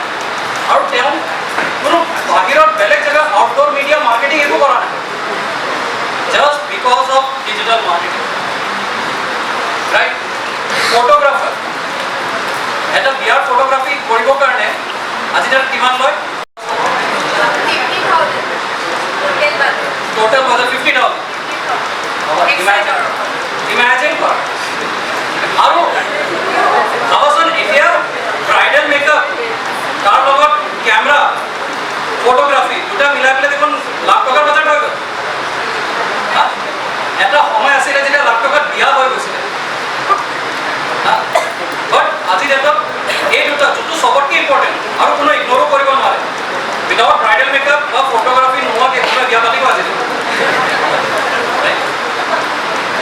চ' এইখিনি বস্তু এতিয়া চোৱা যে সিহঁতৰ যোনটো ডিমাণ্ড মাৰ্কেটত যোনটো ডিমাণ্ড গৈছে just because of social media, সেই ডিমাণ্ডটো কিমান ওপৰলৈকে গৈছে। আৰু হয় আমি যেতিয়া চাৰ্চ কৰোঁ যে কোনোবা এজন ফটোগ্ৰাফাৰ তাৰ নামটো আমি চাৰ্চ কৰোঁ বা আমি ব্ৰাইডেল মেকআপ যদি চাৰ্চ কৰোঁ আমি ইণ্টাৰনেটতে চাৰ্চ কৰোঁ, হাৰ্ডলি আমি চাওঁ ফেচবুক নহ'লে ইনষ্টাগ্ৰাম, এইটো চাই পেলাই আমি ভেৰিফাইডো কৰি লওঁ যে য়েছ মোৰ বিয়াত কিন্তু মেকআপ এজনীয়ে কৰিম, ডিচাইডো কৰিম, কাৰেক্ট? এতিয়া ৱেডিং হল, বেংকুৱেট হল যোনটো আছে, সেইটো মেক্সিমাম আমি ফটোগ্ৰাফ চাই মেলি পেলাই ডিচাইড কৰিলোঁ। ট্ৰু অৰ ফলছ? চ' এটা কথা আছে বিজনেছত, সেইটো হৈ গ'ল जो दिखता है वही बिकता है। डू यू एग्री और नॉट? देखिए एक बस्तु जाना है, जो दिखता है वही बिकता है, तो दिखता क्यों नहीं बिजनेस? करेक्ट?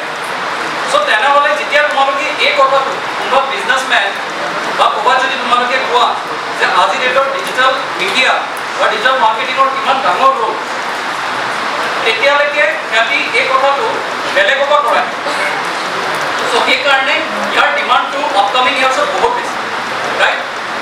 সেইকাৰণে এই ফ্ৰীলান্সিং যোনটো আছে, ইয়াত যদি তোমালোকে মিনিমাম 10টা ক্লাইণ্টৰ পৰ্টফলিঅ' বনাই পেলাই ৰেডি কৰি পেলাই যদি ৰাখা, যেনেকৈ মেহেন্দি আৰ্টিষ্ট হৈ গ'ল বা তোমাৰ মেকআপ আৰ্টিষ্ট হৈ গ'ল, সিহঁতৰ ওচৰত পৰ্টফলিঅ' থাকে, দেখাই নহয় ওচৰত গ'লে এইগৰাকীৰ মেকআপ মই কৰিছিলোঁ। তাত যদি কিছুমান যদি তিনিগৰাকী মিনিমাম যদি ফিল্ম এক্ট্ৰেছ যদি হৈ যায় অসমীয়া চিনেমাৰ, তেনেহ'লে তোমালোকেতো 100% তাতে আৰু বেলেগ নাচাব, খালি ক'বা যে বাইদেউসকল বাজেটটো কমে, কাৰেক্ট? চ' এইবিলাক হৈ গ'ল অথেণ্টিকেশ্যন, ঠিক আছে? অথেণ্টিচিটি, অথৰাইজেশ্যন, এইটো অথেণ্টিকেট কৰে যে তেওঁ বহুত ভাল মেকআপ কৰে, ঠিক আছে? চ' এইখিনিৰ কাৰণে আমাক ফ্ৰীলান্সিং লাগিব, য'ত আমি এইখিনি বস্তু কৰোঁ। ক্লিয়াৰ সকলোকে? নেক্সট আহিলে আমাৰ পাৰ্চনেল ব্ৰেণ্ডিং। এই ব্ৰেণ্ডিং ৱৰ্ডটো কমাৰ্চতো চবেই পাইছা, চবেই পাইছা, ৰাইট? এই ৱৰ্ডটো আগতে শুনিছানে? পাৰ্চনেল ব্ৰেণ্ডিং নাই পোৱা চাগে? এজন দুজনে পাইছা আৰু বাকী কোনো চাগে পোৱা নাই। পাৰ্চনেল ব্ৰেণ্ডিং আজিৰ দিনত পাৰ্চনেল ব্ৰেণ্ডিং চবতকে ডাঙৰ আৰু চবতকে হাইয়েষ্ট ইনকাম চ'ৰ্চৰ কাৰণে recognition, right? So' what is personal branding? আজি ধৰি লোৱা টেছলা কোম্পানী শুনিছা চব? কোন অনাৰ হয়? তাৰ প্ৰডাক্ট আৰু ছাৰ্ভিচ এইখিনি পাব্লিচিটি দিবৰ কাৰণে তাৰ কিবা নিজৰ প্ৰয়োজন আছে জানো? কম্পালচাৰী হয় যে সিয়ে মাৰ্কেটিং কৰি থাকিব লাগিব বা সিয়ে গৈ পেলাই প্ৰডাক্টখিনি বুজাব লাগিব বা হেৰি কৰিব লাগিব? দৰকাৰ নাই।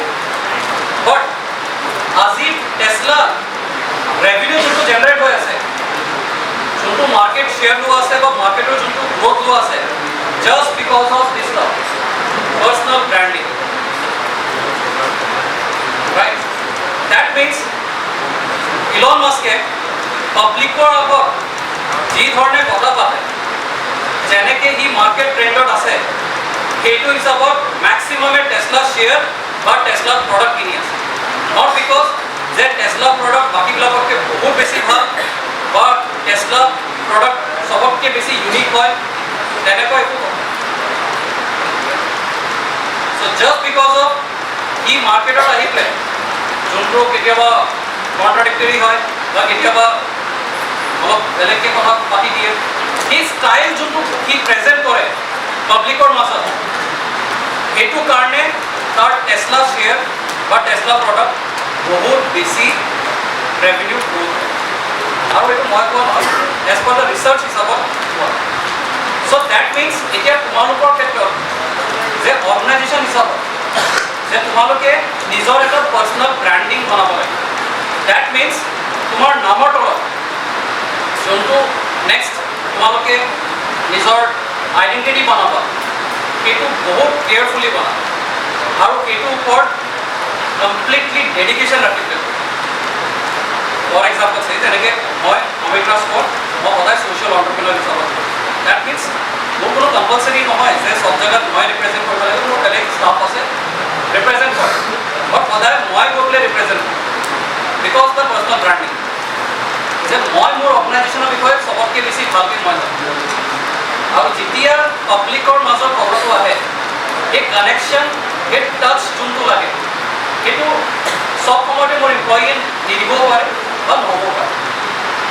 চ' সেইকাৰণে এজ এ পাৰ্চনেল ব্ৰেণ্ডিং হিচাপত সদায় তোমালোকে যেতিয়া আগলৈ গ্ৰ' কৰিবা সদায় নিজকে ফাৰ্ষ্টত ৰাখি পেলাই গ্ৰাউণ্ড লেভেলত কাম কৰিব ডিপেণ্ড হৈ পেলাই বেলেগৰ ওপৰত নহয় যে কাৰোবাক মই পইচা দি পেলাই 10,000 টকা ইনভয় ৰাখিছোঁ সিয়ে গৈ গোটেইখিনি চাই দিব তেনেকৈ নহয় পাৰ্চনেল ব্ৰেণ্ডিং আৰু যেতিয়া সেইটো তোমালোকৰ আইডেণ্টিটি বনি যাব যে ফৰ এক্সাম্পল যে তোমালোকৰ নাম তলত যে photographer so' that means photographer যেতিয়া নামটো লাগিলে ইট শুড বি মানে ওৱান অফ দ্য বেষ্ট সেই ডিষ্ট্ৰিক্টত হ'ব ঠিক আছে কিয় কাৰণে সেইটোৱে তোমালোকৰ আইডেণ্টিটি এতিয়া নৰেন্দ্ৰ মোদী যদি কওঁ ঠিক তাৰ তলত কি আহে প্ৰাইম মিনিষ্টাৰ অফ ইণ্ডিয়া এইটো তাৰ আইডেণ্টিটি ঠিক আছে ঘৰ ক'ত আছে কিমান আছে নিজৰ পাৰ্মানেণ্ট এড্ৰেছ দেউতাকৰ নাম কোনোবাই জানে ৰাইট কোনো নাজানে এতিয়া আজি পাব্লিকে মোৰ নামটোৰ লগত এডুকুৰ বা ছ'চিয়েল এণ্টাৰপ্ৰেনাৰ জানে মোৰ ঘৰ ক'ত আছে কোনোবাই জানে মোৰ দেউতাৰ নাম জানে চ' ডেট মিনছ আমি যেতিয়া এই বস্তুটো সদায় যেতিয়া দেখি আছোঁ যে নামৰ তলত যোনটো আইডেণ্টিটি হয় সেইটো ৱৰ্কিং আইডেণ্টিটি হয় অলৱেজ মানে তোমালোকৰ কৰ্মৰ ওপৰত যোনটো কাম কৰা সেইটোৱে যদি আইডেণ্টিটি হয় তেনেহ'লে সেইটোৰ ওপৰত বেষ্ট অফ দ্য বেষ্ট কাম হ'ব লাগে আৰু তাৰ ওপৰত প্ৰগ্ৰেছিভ গ্ৰ'থটো হ'ব লাগে do you agree or not হয়নে নহয় ত' সেই তেনেধৰণে চিন্তা কৰি পেলাই আগবাঢ়িব লাগে আদাৰৱাইজ ৱৰ্কলেছ হ'ব এই গোটেই এডুকেশ্যনটো লৈ পেলাই যিমানে আগবাঢ়া একো কামত নহয় clear 9th number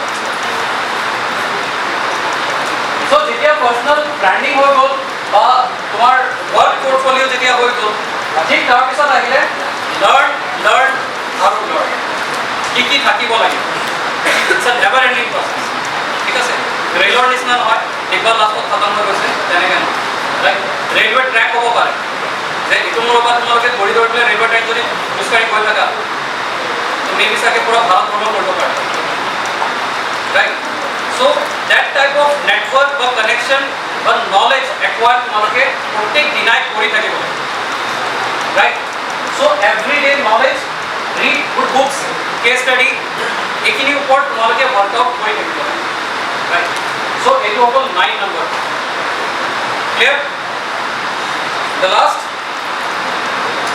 ask for review testimonials feedbacks after sales and service and scale up your business that means প্ৰত্যেকটা প্ৰডাক্ট বা সাৰ্ভিস যেতিয়া ডেলিভাৰ কৰিবা তেতিয়া এই কাস্টমাৰজনৰ লগত সদায় ৰিভিউ কাৰণে বা টেষ্টিমনি কাৰণে সদায় বিচাৰে যে কেনেকুৱা ভাল ভাল পাইছে বেয়া পাইছে ৰাইট ক'ৰবাত ইম্প্ৰুভমেণ্ট আছে নে কৰিবলগীয়া আছে নেকি এভৰিথিং এইটো সিহঁতৰ কাৰণে নহয় এইটো তোমালোকৰ নিজৰ কাৰণে because your first product is not your last product right so products to সদায় improve হৈ গৈ থাকিব লাগে practical examples তোমালোকে নিজৰ মোবাইলৰ ক্ষেত্ৰতে পাইছে যে প্ৰত্যেক বছৰে প্ৰত্যেক মাহতে নতুন নতুন মোবাইলছবিলাক আহি থাকে না নাই ঠিক আছে আপডেট কৰি কৰি দি থাকে এতিয়া ভাবি লোৱা ইমেজিন কৰা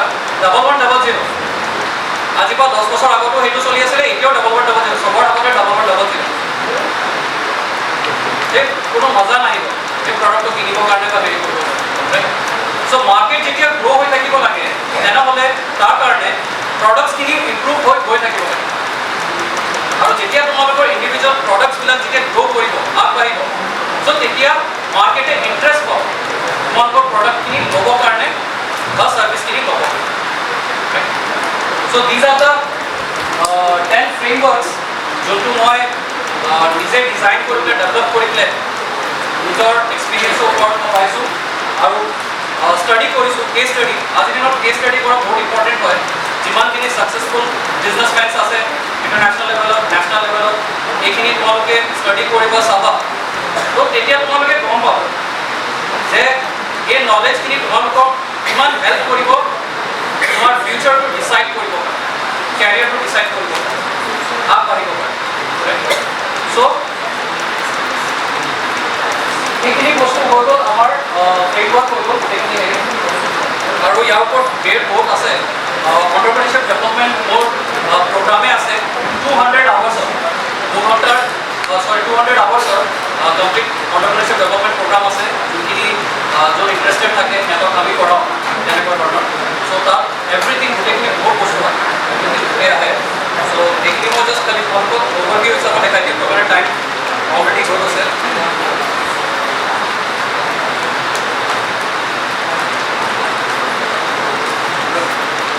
চ' এইবিলাক এক্সাম্পল যোনটো অলৰেডি মই তোমালোকক কৈ আছিলোঁ চেম তেনেকুৱা হৈ গ'ল যেনেকৈ I love photos or images ঠিক আছে মই ফটো ভাল পাওঁ ইমেজেছ ভাল পাওঁ চাই পেলাই কৰিলে I can take good photos people need photographers for ৱেডিং events print media or for NGO তো এইটো ফাৰ্ষ্ট হৈ গ'ল যোনটো মই তোমালোকক তাত দেখাইছোঁ ছেকেণ্ড হৈ গ'ল লাৰ্ণ চাম প্ৰফেশ্যনেল কোৰ্চেছ অন ফটোগ্ৰাফী এতিয়া আমি কোৰ্চেছবিলাক কি ল'লোঁ জানি ল'লোঁ join internship program under NGO corporate office renowned photographer follow top international আৰু national photographer how they work কেনেকৈ কাম কৰে সেইটো আমি চালোঁ then start freelancing paid on unpaid both way right local আৰু ৰিজনেল এইটো হিচাপত লৈ কৰিব পাৰা তাৰপিছত create your top portfolio' with reviews testimonials in your website আজিকালি ইজি ক্ৰিয়েট কৰিব পাৰি চ' তাত তোমালোকে এইটো পাব্লিছ কৰিলা share in social media like Facebook, Instagram, WhatsApp, YouTube, LinkedIn, etc. Then register your brand name like trademark, LLC, OPC, private limited, right? Then create your team. তাৰপিছত তোমালোকে team create কৰিলা য'ত তোমালোকে সিহঁতক ট্ৰেইন কৰিলা make SOP is a business লাইনত বহুত important হয় SOP আগতে শুনিছানে কি হয় শুনিছা কিন্তু নাজানা কি কয় আমি কোভিডতো ইমান SOP শুনিলোঁ SOP প্ৰত্যেক দিনাই ওলাই যায় বাট SOP কি হয় স্ট্যান্ডাৰ্ড অপাৰেটিং প্ৰসিজাৰ ঠিক আছে লিখি লোৱা লাগে so standard operating procedure that means step by step rules and regulation which should have to be followed right so সেইটো হ'ল SOP policies বনোৱা assign কৰা work profile then learn extra skills related to your main skill like digital marketing so যেনেকৈ photography শিকি ল'লা তাৰ লগত digital marketing শিকি ল'লে মানে বোনাছ হৈ গ'ল নিজৰ প্ৰডাক্টখিনি নিজে পাব্লিচিটি দিব পাৰে ক্লিয়াৰ চ' এইখিনি আছে চ' দিজ আৰ দ্য কোৰ্চেছ যোনটো আমি প্ৰভাইড কৰোঁ এণ্টাৰপ্ৰেনিউৰশ্বিপ ডেভেলপমেণ্টৰ কাৰণে চ' প্ৰথম আহিলে বেচিক্স অফ এণ্টাৰপ্ৰেনিউৰশ্বিপ ছেকেণ্ড আহিলে personal skill then third IT skill that means information technology sales and marketing skill then sales and retail skill then marketing skill 6 number over digital marketing then build your startup that is bus business management 8 number unit 9 number corporate process business process and 10 number over case study so এইখিনি আছে যোনখিনি আমি provide কৰো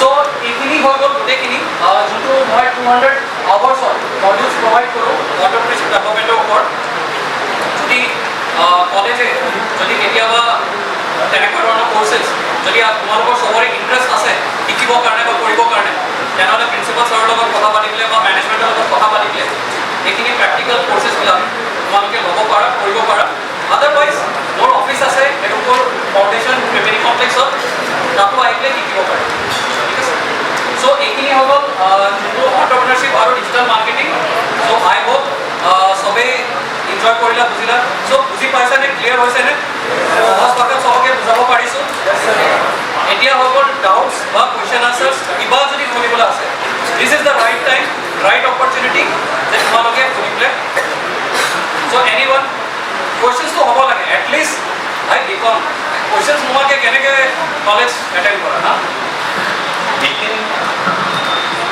কেনেকৈ কি কৰিব লাগে তো তোমালোকে আজিৰ দিনত সুধি ল'ব পাৰা কিবা যদি সৰু ডাউট আছে সৰু ডাঙৰ সেইটো আমি ডিচাইড কৰিম যেহেতু সৰু নে ডাঙৰ বাট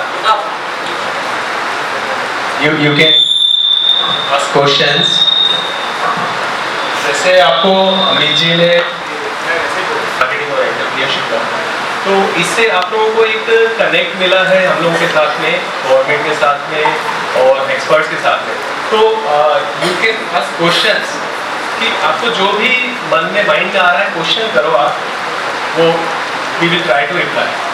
और आप लोग हमारे कांटेक्ट लेके हमारे ऑफिस में विजिट कर सकते हो, MSME के, मैथ्यूपुर के, जो भी आपको लगता है थोड़ा सा ज़ील आता है, पेशन आता है, तो आप उसको वहीं मत रखो, उसको आगे बढ़ा के उसको कुछ बिजनेस का फॉर्म देके स्टार्ट करने की कोशिश करो। तो मैं कहना चाहूँगा कुछ भी क्वेश्चंस हो तो आप पूछ सकते हो अभी। I had a question to sir. I wanted to know about trade license. And for any business, if I'm starting a business, and how to obtain a trade license. এইটো হ'ব তেওঁ কৈছে যে বিজনেছ লাইচেন্সটো কেনেকৈ ক্ৰিয়েট কৰে, right? চ' business লাইচেন্সটো create কৰাৰ আগতে আমি জানিব লাগিব যে what are the types of business যোনটো আমি ৰেজিষ্টাৰ কৰিব পাৰোঁ, ৰাইট? চ' ইয়াৰ ক্ষেত্ৰত ফাৰ্ষ্ট যোনটো আহে সেইটো হৈ গ'ল এজ এ চ'ল প্ৰপাৰ্টাৰশ্বিপ লাইচেন্স। চ' ইয়াত আমাৰ ট্ৰেড লাইচেন্স আছে, চ' তাতে আমি এটা নাম লৈ পেলাই ডাইৰেক্টলি আমি চ'ল প্ৰপাৰ্টাৰ হিচাপত যেনেকৈ মই কৰিব বিচাৰিছোঁ, চ' মই মোৰ নিজৰ নামত মই এটা ফাৰ্ম ৰেজিষ্ট্ৰেশ্যন হিচাপত মই ডাইৰেক্টলি কৰিব পাৰোঁ। Farm registration, farm and society registration যোনটো আছে সেইটো আমাৰ গভৰ্ণমেণ্ট ৱেবছাইট আছে, তোমালোকে চাৰ্চ কৰি পেলাই যদি চোৱা যে farm and society registration government of India, তাৰ যোনটো is of doing business, correct, is of doing business যোনটো আছে সেই ৱেবছাইটত গৈ পেলাই তোমালোকে ফাৰ্ম ৰেজিষ্ট্ৰেশ্যন ডাইৰেক্টলি তাৰপৰা উইদাউট এনি এক্সট্ৰা পাৰ্চনৰ হেল্প নোহোৱাকৈ ডাইৰেক্টলি তাতে কৰিব পাৰি। নাম্বাৰ 1। নাম্বাৰ 2, যদি তোমালোকৰ বিজনেছত বা তোমালোকৰ ফাৰ্মত দুজন বা দুজনতকৈ বেছি মানুহ আছে তেনেহ'লে এই বিজনেছটো কোৱা যায় পাৰ্টনাৰশ্বিপ ফাৰ্ম। চ' পাৰ্টনাৰশ্বিপ ফাৰ্মত তোমালোকে এটা এগ্ৰিমেণ্ট বনাব লাগিব, ডেট মিনছ কোৰ্টৰ এটা এগ্ৰিমেণ্ট, আৰু সেই এগ্ৰিমেণ্টটো তোমালোকে নটৰাইজ কৰাব লাগিব নিয়েৰেষ্ট যোনটো তোমালোকৰ কোৰ্ট আছে। হৈ যোৱাৰ পিছত তোমালোকে ইয়াত যোনটো এটা অফিচ আছে, মেৰেজ ৰেজিষ্ট্ৰেশ্যনৰ যোনটো অফিচ আছে SP অফিচৰ ঠিক ফ্ৰণ্টত, ঠিক আছে, SP অফিচ দেখিছা তোমালোকে সকলোৱে, যোনটো আমাৰ হেৰি আছে নহয় হেড পোষ্ট অফিচ, ঠিক তাৰ ওচৰতে SP অফিচ আছে। SP অফিচৰ ফ্ৰণ্টত তোমালোকৰ মেৰেজৰ এটা অফিচ আছে, তাতে ফাৰ্ম ৰেজিষ্ট্ৰেশ্যন কৰোৱা হয়। চ' ডেট মিনছ তোমালোকে যেতিয়া বিজনেছটো পাৰ্টনাৰশ্বিপ হিচাপত যেতিয়া ৰেজিষ্টাৰ কৰিবা, ত' তাৰ কাৰণে ফাৰ্ষ্ট প্ৰচেছ হৈছে যে তোমালোকে এটা এফিডেভিট বনাব লাগিব। এফিডেভিটত তোমালোকৰ পাৰ্টনাৰশ্বিপ ডিড বনাব লাগিব, ডেট মিনছ ক্লজ বনাব লাগিব যে তাত বিজনেছ কেনেকৈ ৰান হ'ব, কেপিটেল ইনভেষ্টমেণ্ট কিমান আছে, শ্বেয়াৰ কিমান আছে, ৰোলছ এণ্ড ৰেছপনচিবিলিটিজ কি আছে, দেন পাৰ্টনাৰশ্বিপ যদি ভাঙি যায় তেতিয়া কি কৰিব লাগিব। এই গোটেইখিনি ডিড যেতিয়া হৈ যায় তেতিয়া এই ডিডটো ৰেজিষ্টাৰ কৰিব লাগিব, ডেট মিনছ নটাৰাইজ কৰিব লাগিব নিয়েৰেষ্ট কোৰ্টত। এইটো ষ্টেপ হোৱাৰ পিছত তোমালোকে ফাৰ্ম ৰেজিষ্ট্ৰেশ্যন অফিচত যাব লাগিব, তাত গৈ পেলাই তোমালোকে এইটো বস্তু ৰেজিষ্টাৰ কৰিব লাগিব। চ' এইটো হৈ গ'ল ফাৰ্ম ৰেজিষ্ট্ৰেশ্যন। ইয়াৰ ওপৰত যদি যাব বিচাৰা তেনেহ'লে তোমালোকে LLP, OPC, প্ৰাইভেট লিমিটেড নহ'লে পাব্লিক লিমিটেড, এইকেইটা আছে যোনটো তোমালোকে এজ এ কোম্পানী হিচাপত ৰেজিষ্ট্ৰেশ্যন কৰিব পাৰা। আৰু এই চাৰিটাৰ কাৰণে ৰেজিষ্ট্ৰেশ্যন কৰিবৰ কাৰণে তোমালোকে যাব লাগিব mca.gov.in বা গুগলত যদি চাৰ্চ কৰা ministry of corporate affairs government of India, so' তাত গৈ পেলাই তোমালোকে how to register a company তাত চাৰ্চ কৰিলে তেতিয়া তোমালোকে ষ্টেপ বাই ষ্টেপ গোটেইখিনি প্ৰচেছবিলাক পাবা আৰু তাত গৈ পেলাই ৰেজিষ্ট্ৰেশ্যন। চ' যদি তোমালোকে ইয়াতো কনফিউজন হোৱা তেনেহ'লে তোমালোকে এজ এ কনচালটেণ্ট হিচাপত এজ এন ইণ্ডিভিজুৱেল নহ'লে অৰ্গেনাইজেশ্যন ল'ব পাৰা, য'ত তোমালোকে কোম্পানী ৰেজিষ্ট্ৰেশ্যন কাৰণে হেল্প কৰি দিব। আমাৰ ইয়াত যেনেকৈ আমাৰ কোম্পানী আছে যোনে কোম্পানী ৰেজিষ্ট্ৰেশ্যনৰ কাৰণে হেল্প কৰি দিয়ে, ছাপৰ্ট প্ৰভাইড কৰে। আই হোপ মই আনচাৰটো ক্লিয়াৰ কৰিব পাৰিলোঁ, ঠিক আছে? Any other question? Any other question or we should conclude now? যদি হয় তেতিয়া আৰু বেছি ভাল পাম। ওমেন এণ্টাৰপ্ৰেনাৰ হ'বৰ কাৰণে কাৰোবাৰ ইচ্ছা আছে নেকি? ওমেন এণ্টাৰপ্ৰেনাৰ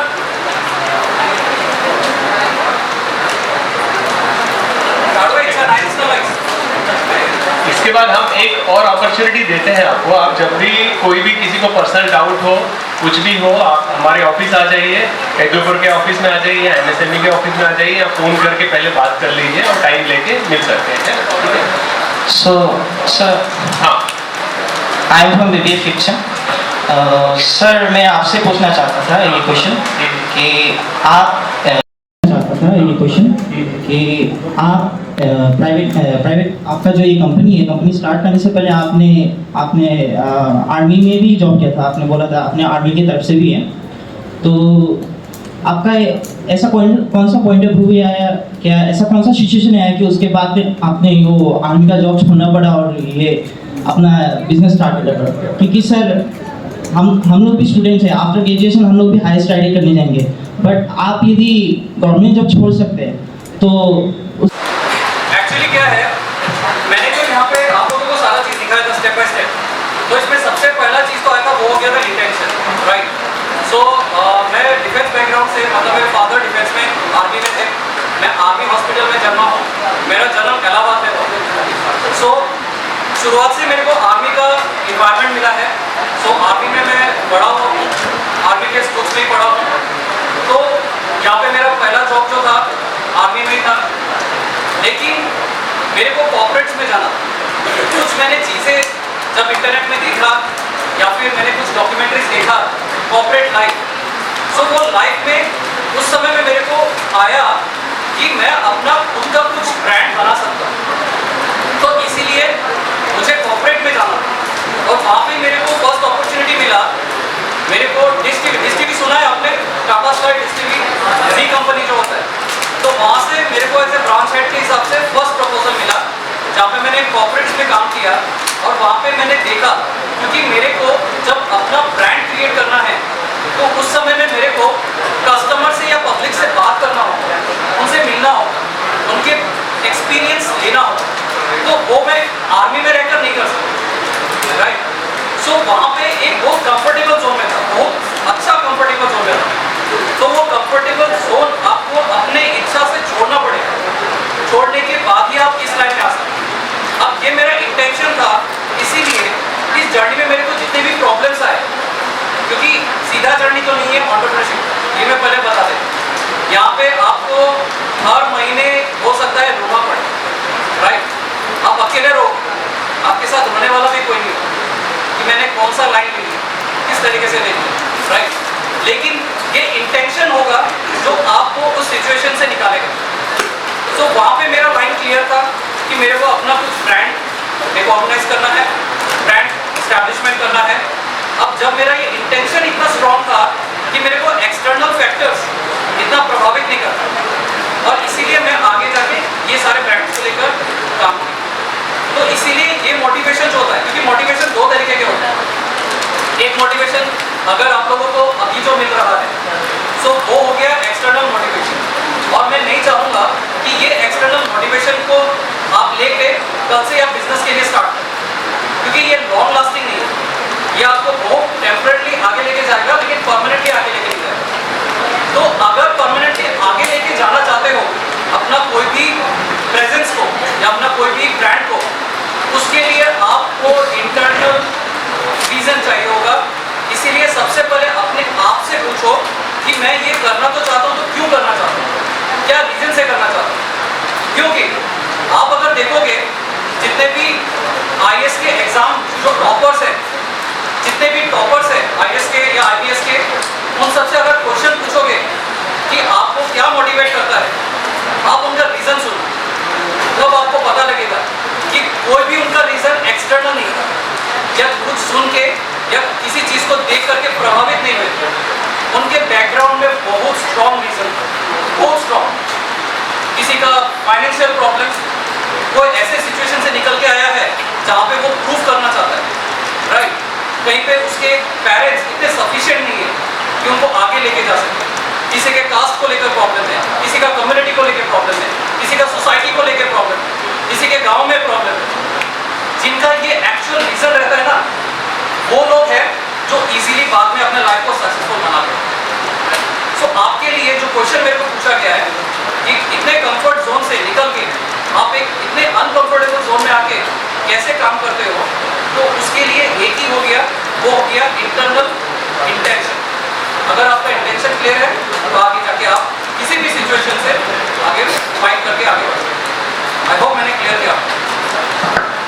और सर एक लास्ट क्वेश्चन था सर। सर ऑफ कोर्स हमने बीबीए लिया है और कॉमर्स वाले भी हैं, सो उन लोग का इंटेंशन यही होगा कि आगे जाके पैसा छापना, इनडायरेक्टली पैसा ही छापना। एग्जैक्टली। लेकिन सर अब हायर स्टडी भी इस जगह पे एक बढ़िया रोल निभाती है सर, लेकिन आपका पॉइंट ऑफ व्यू से क्या हो सकता है सर कि बिजनेस को ज़्यादा प्रायोरिटीज देना चाहिए कि हायर स्टडीज़ को? क्योंकि एमबीए वाले भी कोई बैठे हैं और कोई अमीर बन गए, लेकिन दोनों में डिफरेंस कुछ अलग अलग होता है सर। लेकिन मैं आपका पॉइंट ऑफ व्यू जानना चाहता हूँ कि दोनों में डिफरेंस बिटवीन क्या है सर? देखो ये चीज़ जो ऐसा है कि देखो, अगर आप सिर्फ अपने सर्टिफिकेट और डिग्री के लिए अगर सोच के पढ़ाई कर रहे हो तो मैं तो बोलूँगा आप रहने दो, ठीक है? फिर आपको आगे जाके कुछ करने की जरूरत नहीं।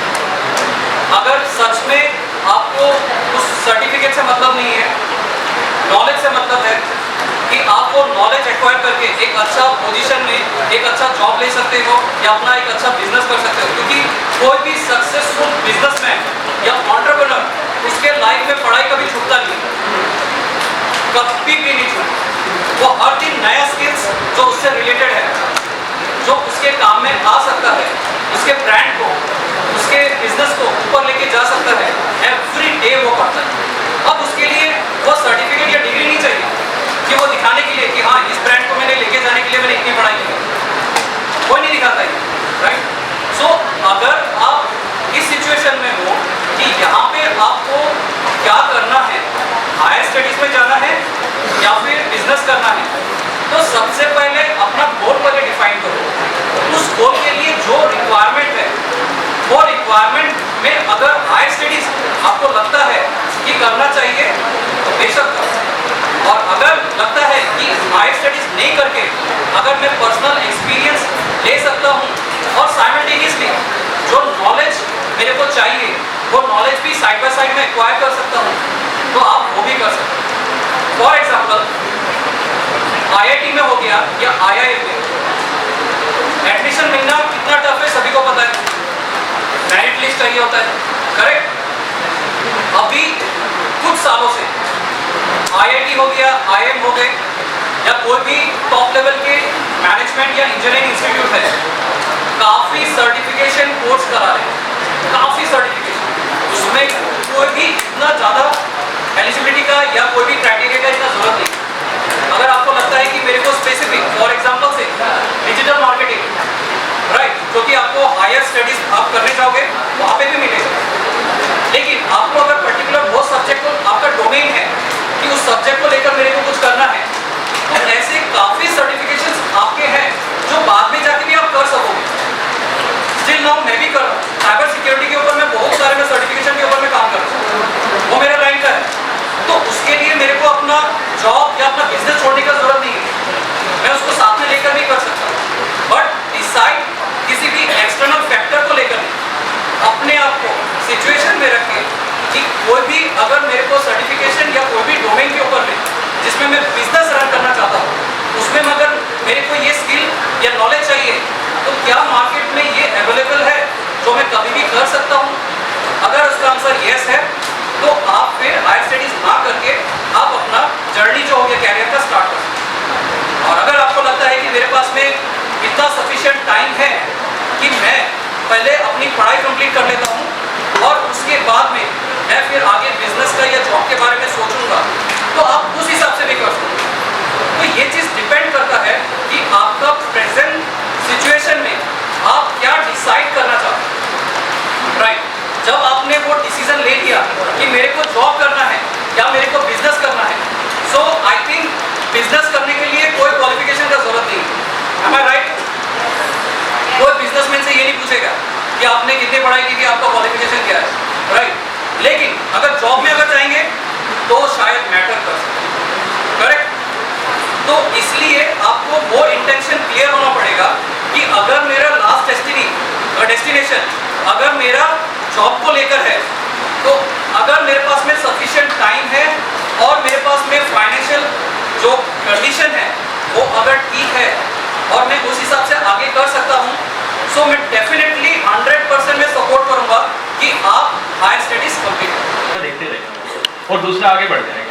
जब तक आप खुद क्लियर नहीं रहोगे, जैसा अमित जी ने भी बोला कि आपको इंटरनल पॉकेट मनी में करना सर, अभी धीरे धीरे क्लाइंट्स मिलना कम हो गए सर। मैं जानना चाहता हूँ कि मैं ऐसा क्या करूँ कि अभी नए नए क्लाइंट्स आए और कैसे अपने ये फ्रीलांसिंग को मैं और बास्ट कर सकूँ।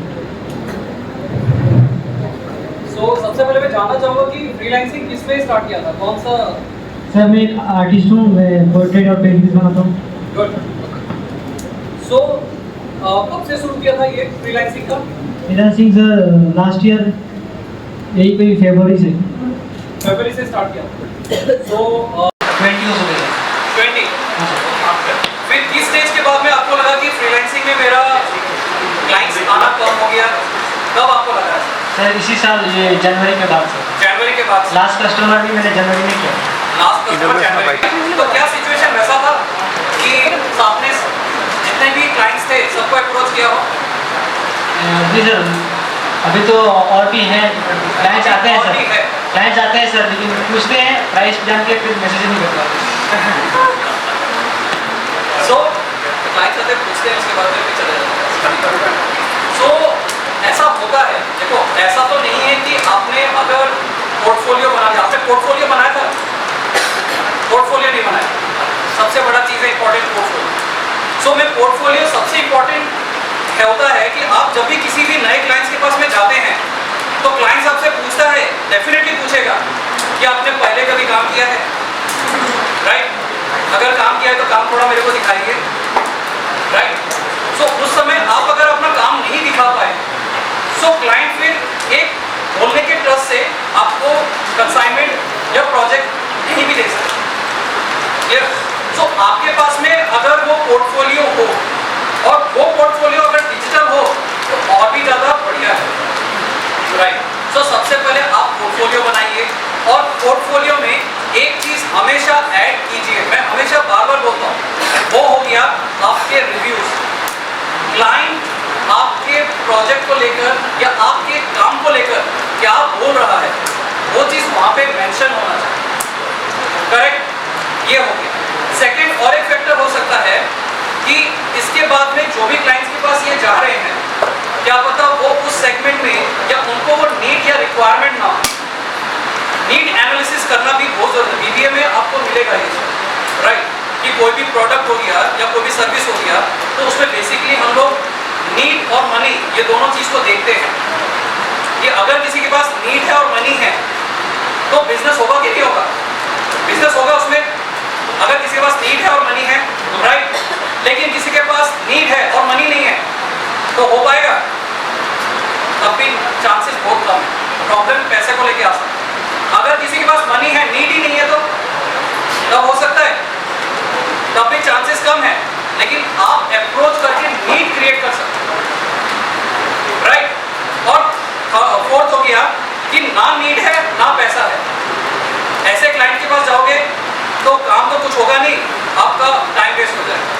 सो वो चीज़ आपको देखना पड़ेगा कि मैं जो अप्रोच कर रहा हूँ पोर्टफोलियो के साथ में हूँ और जिस कस्टमर के पास में या जिस क्लाइंट के पास में मैं जा रहा हूँ वो उससे रिलेटेड है या नहीं, तभी जाके आपका ट्रेड या बिजनेस को समझ। अभी तो आपका फ्रीलांसिंग का उम्र है, अभी तो आप कॉलेज में कर रहे हो, तो फुल बिजनेस तो अभी आप करोगे नहीं।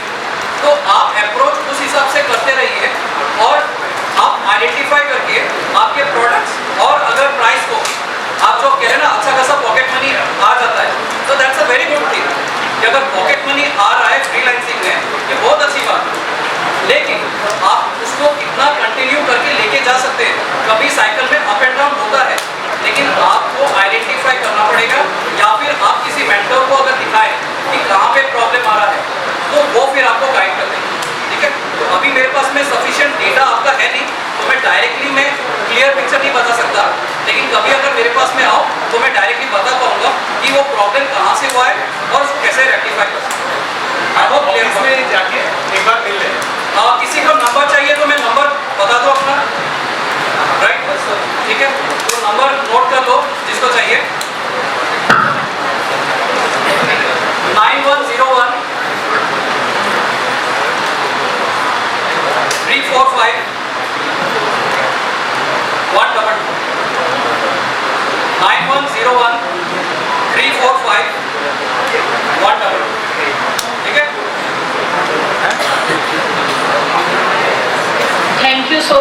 Mr. Amit for this wonderful informative session.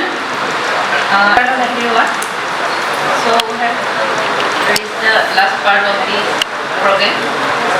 Vote of thanks. It is my great honor to offer today's vote of thanks. At the outset, I would like to thank our principal sir, Dr. Sri Kumar Hajarika, for organizing today's event.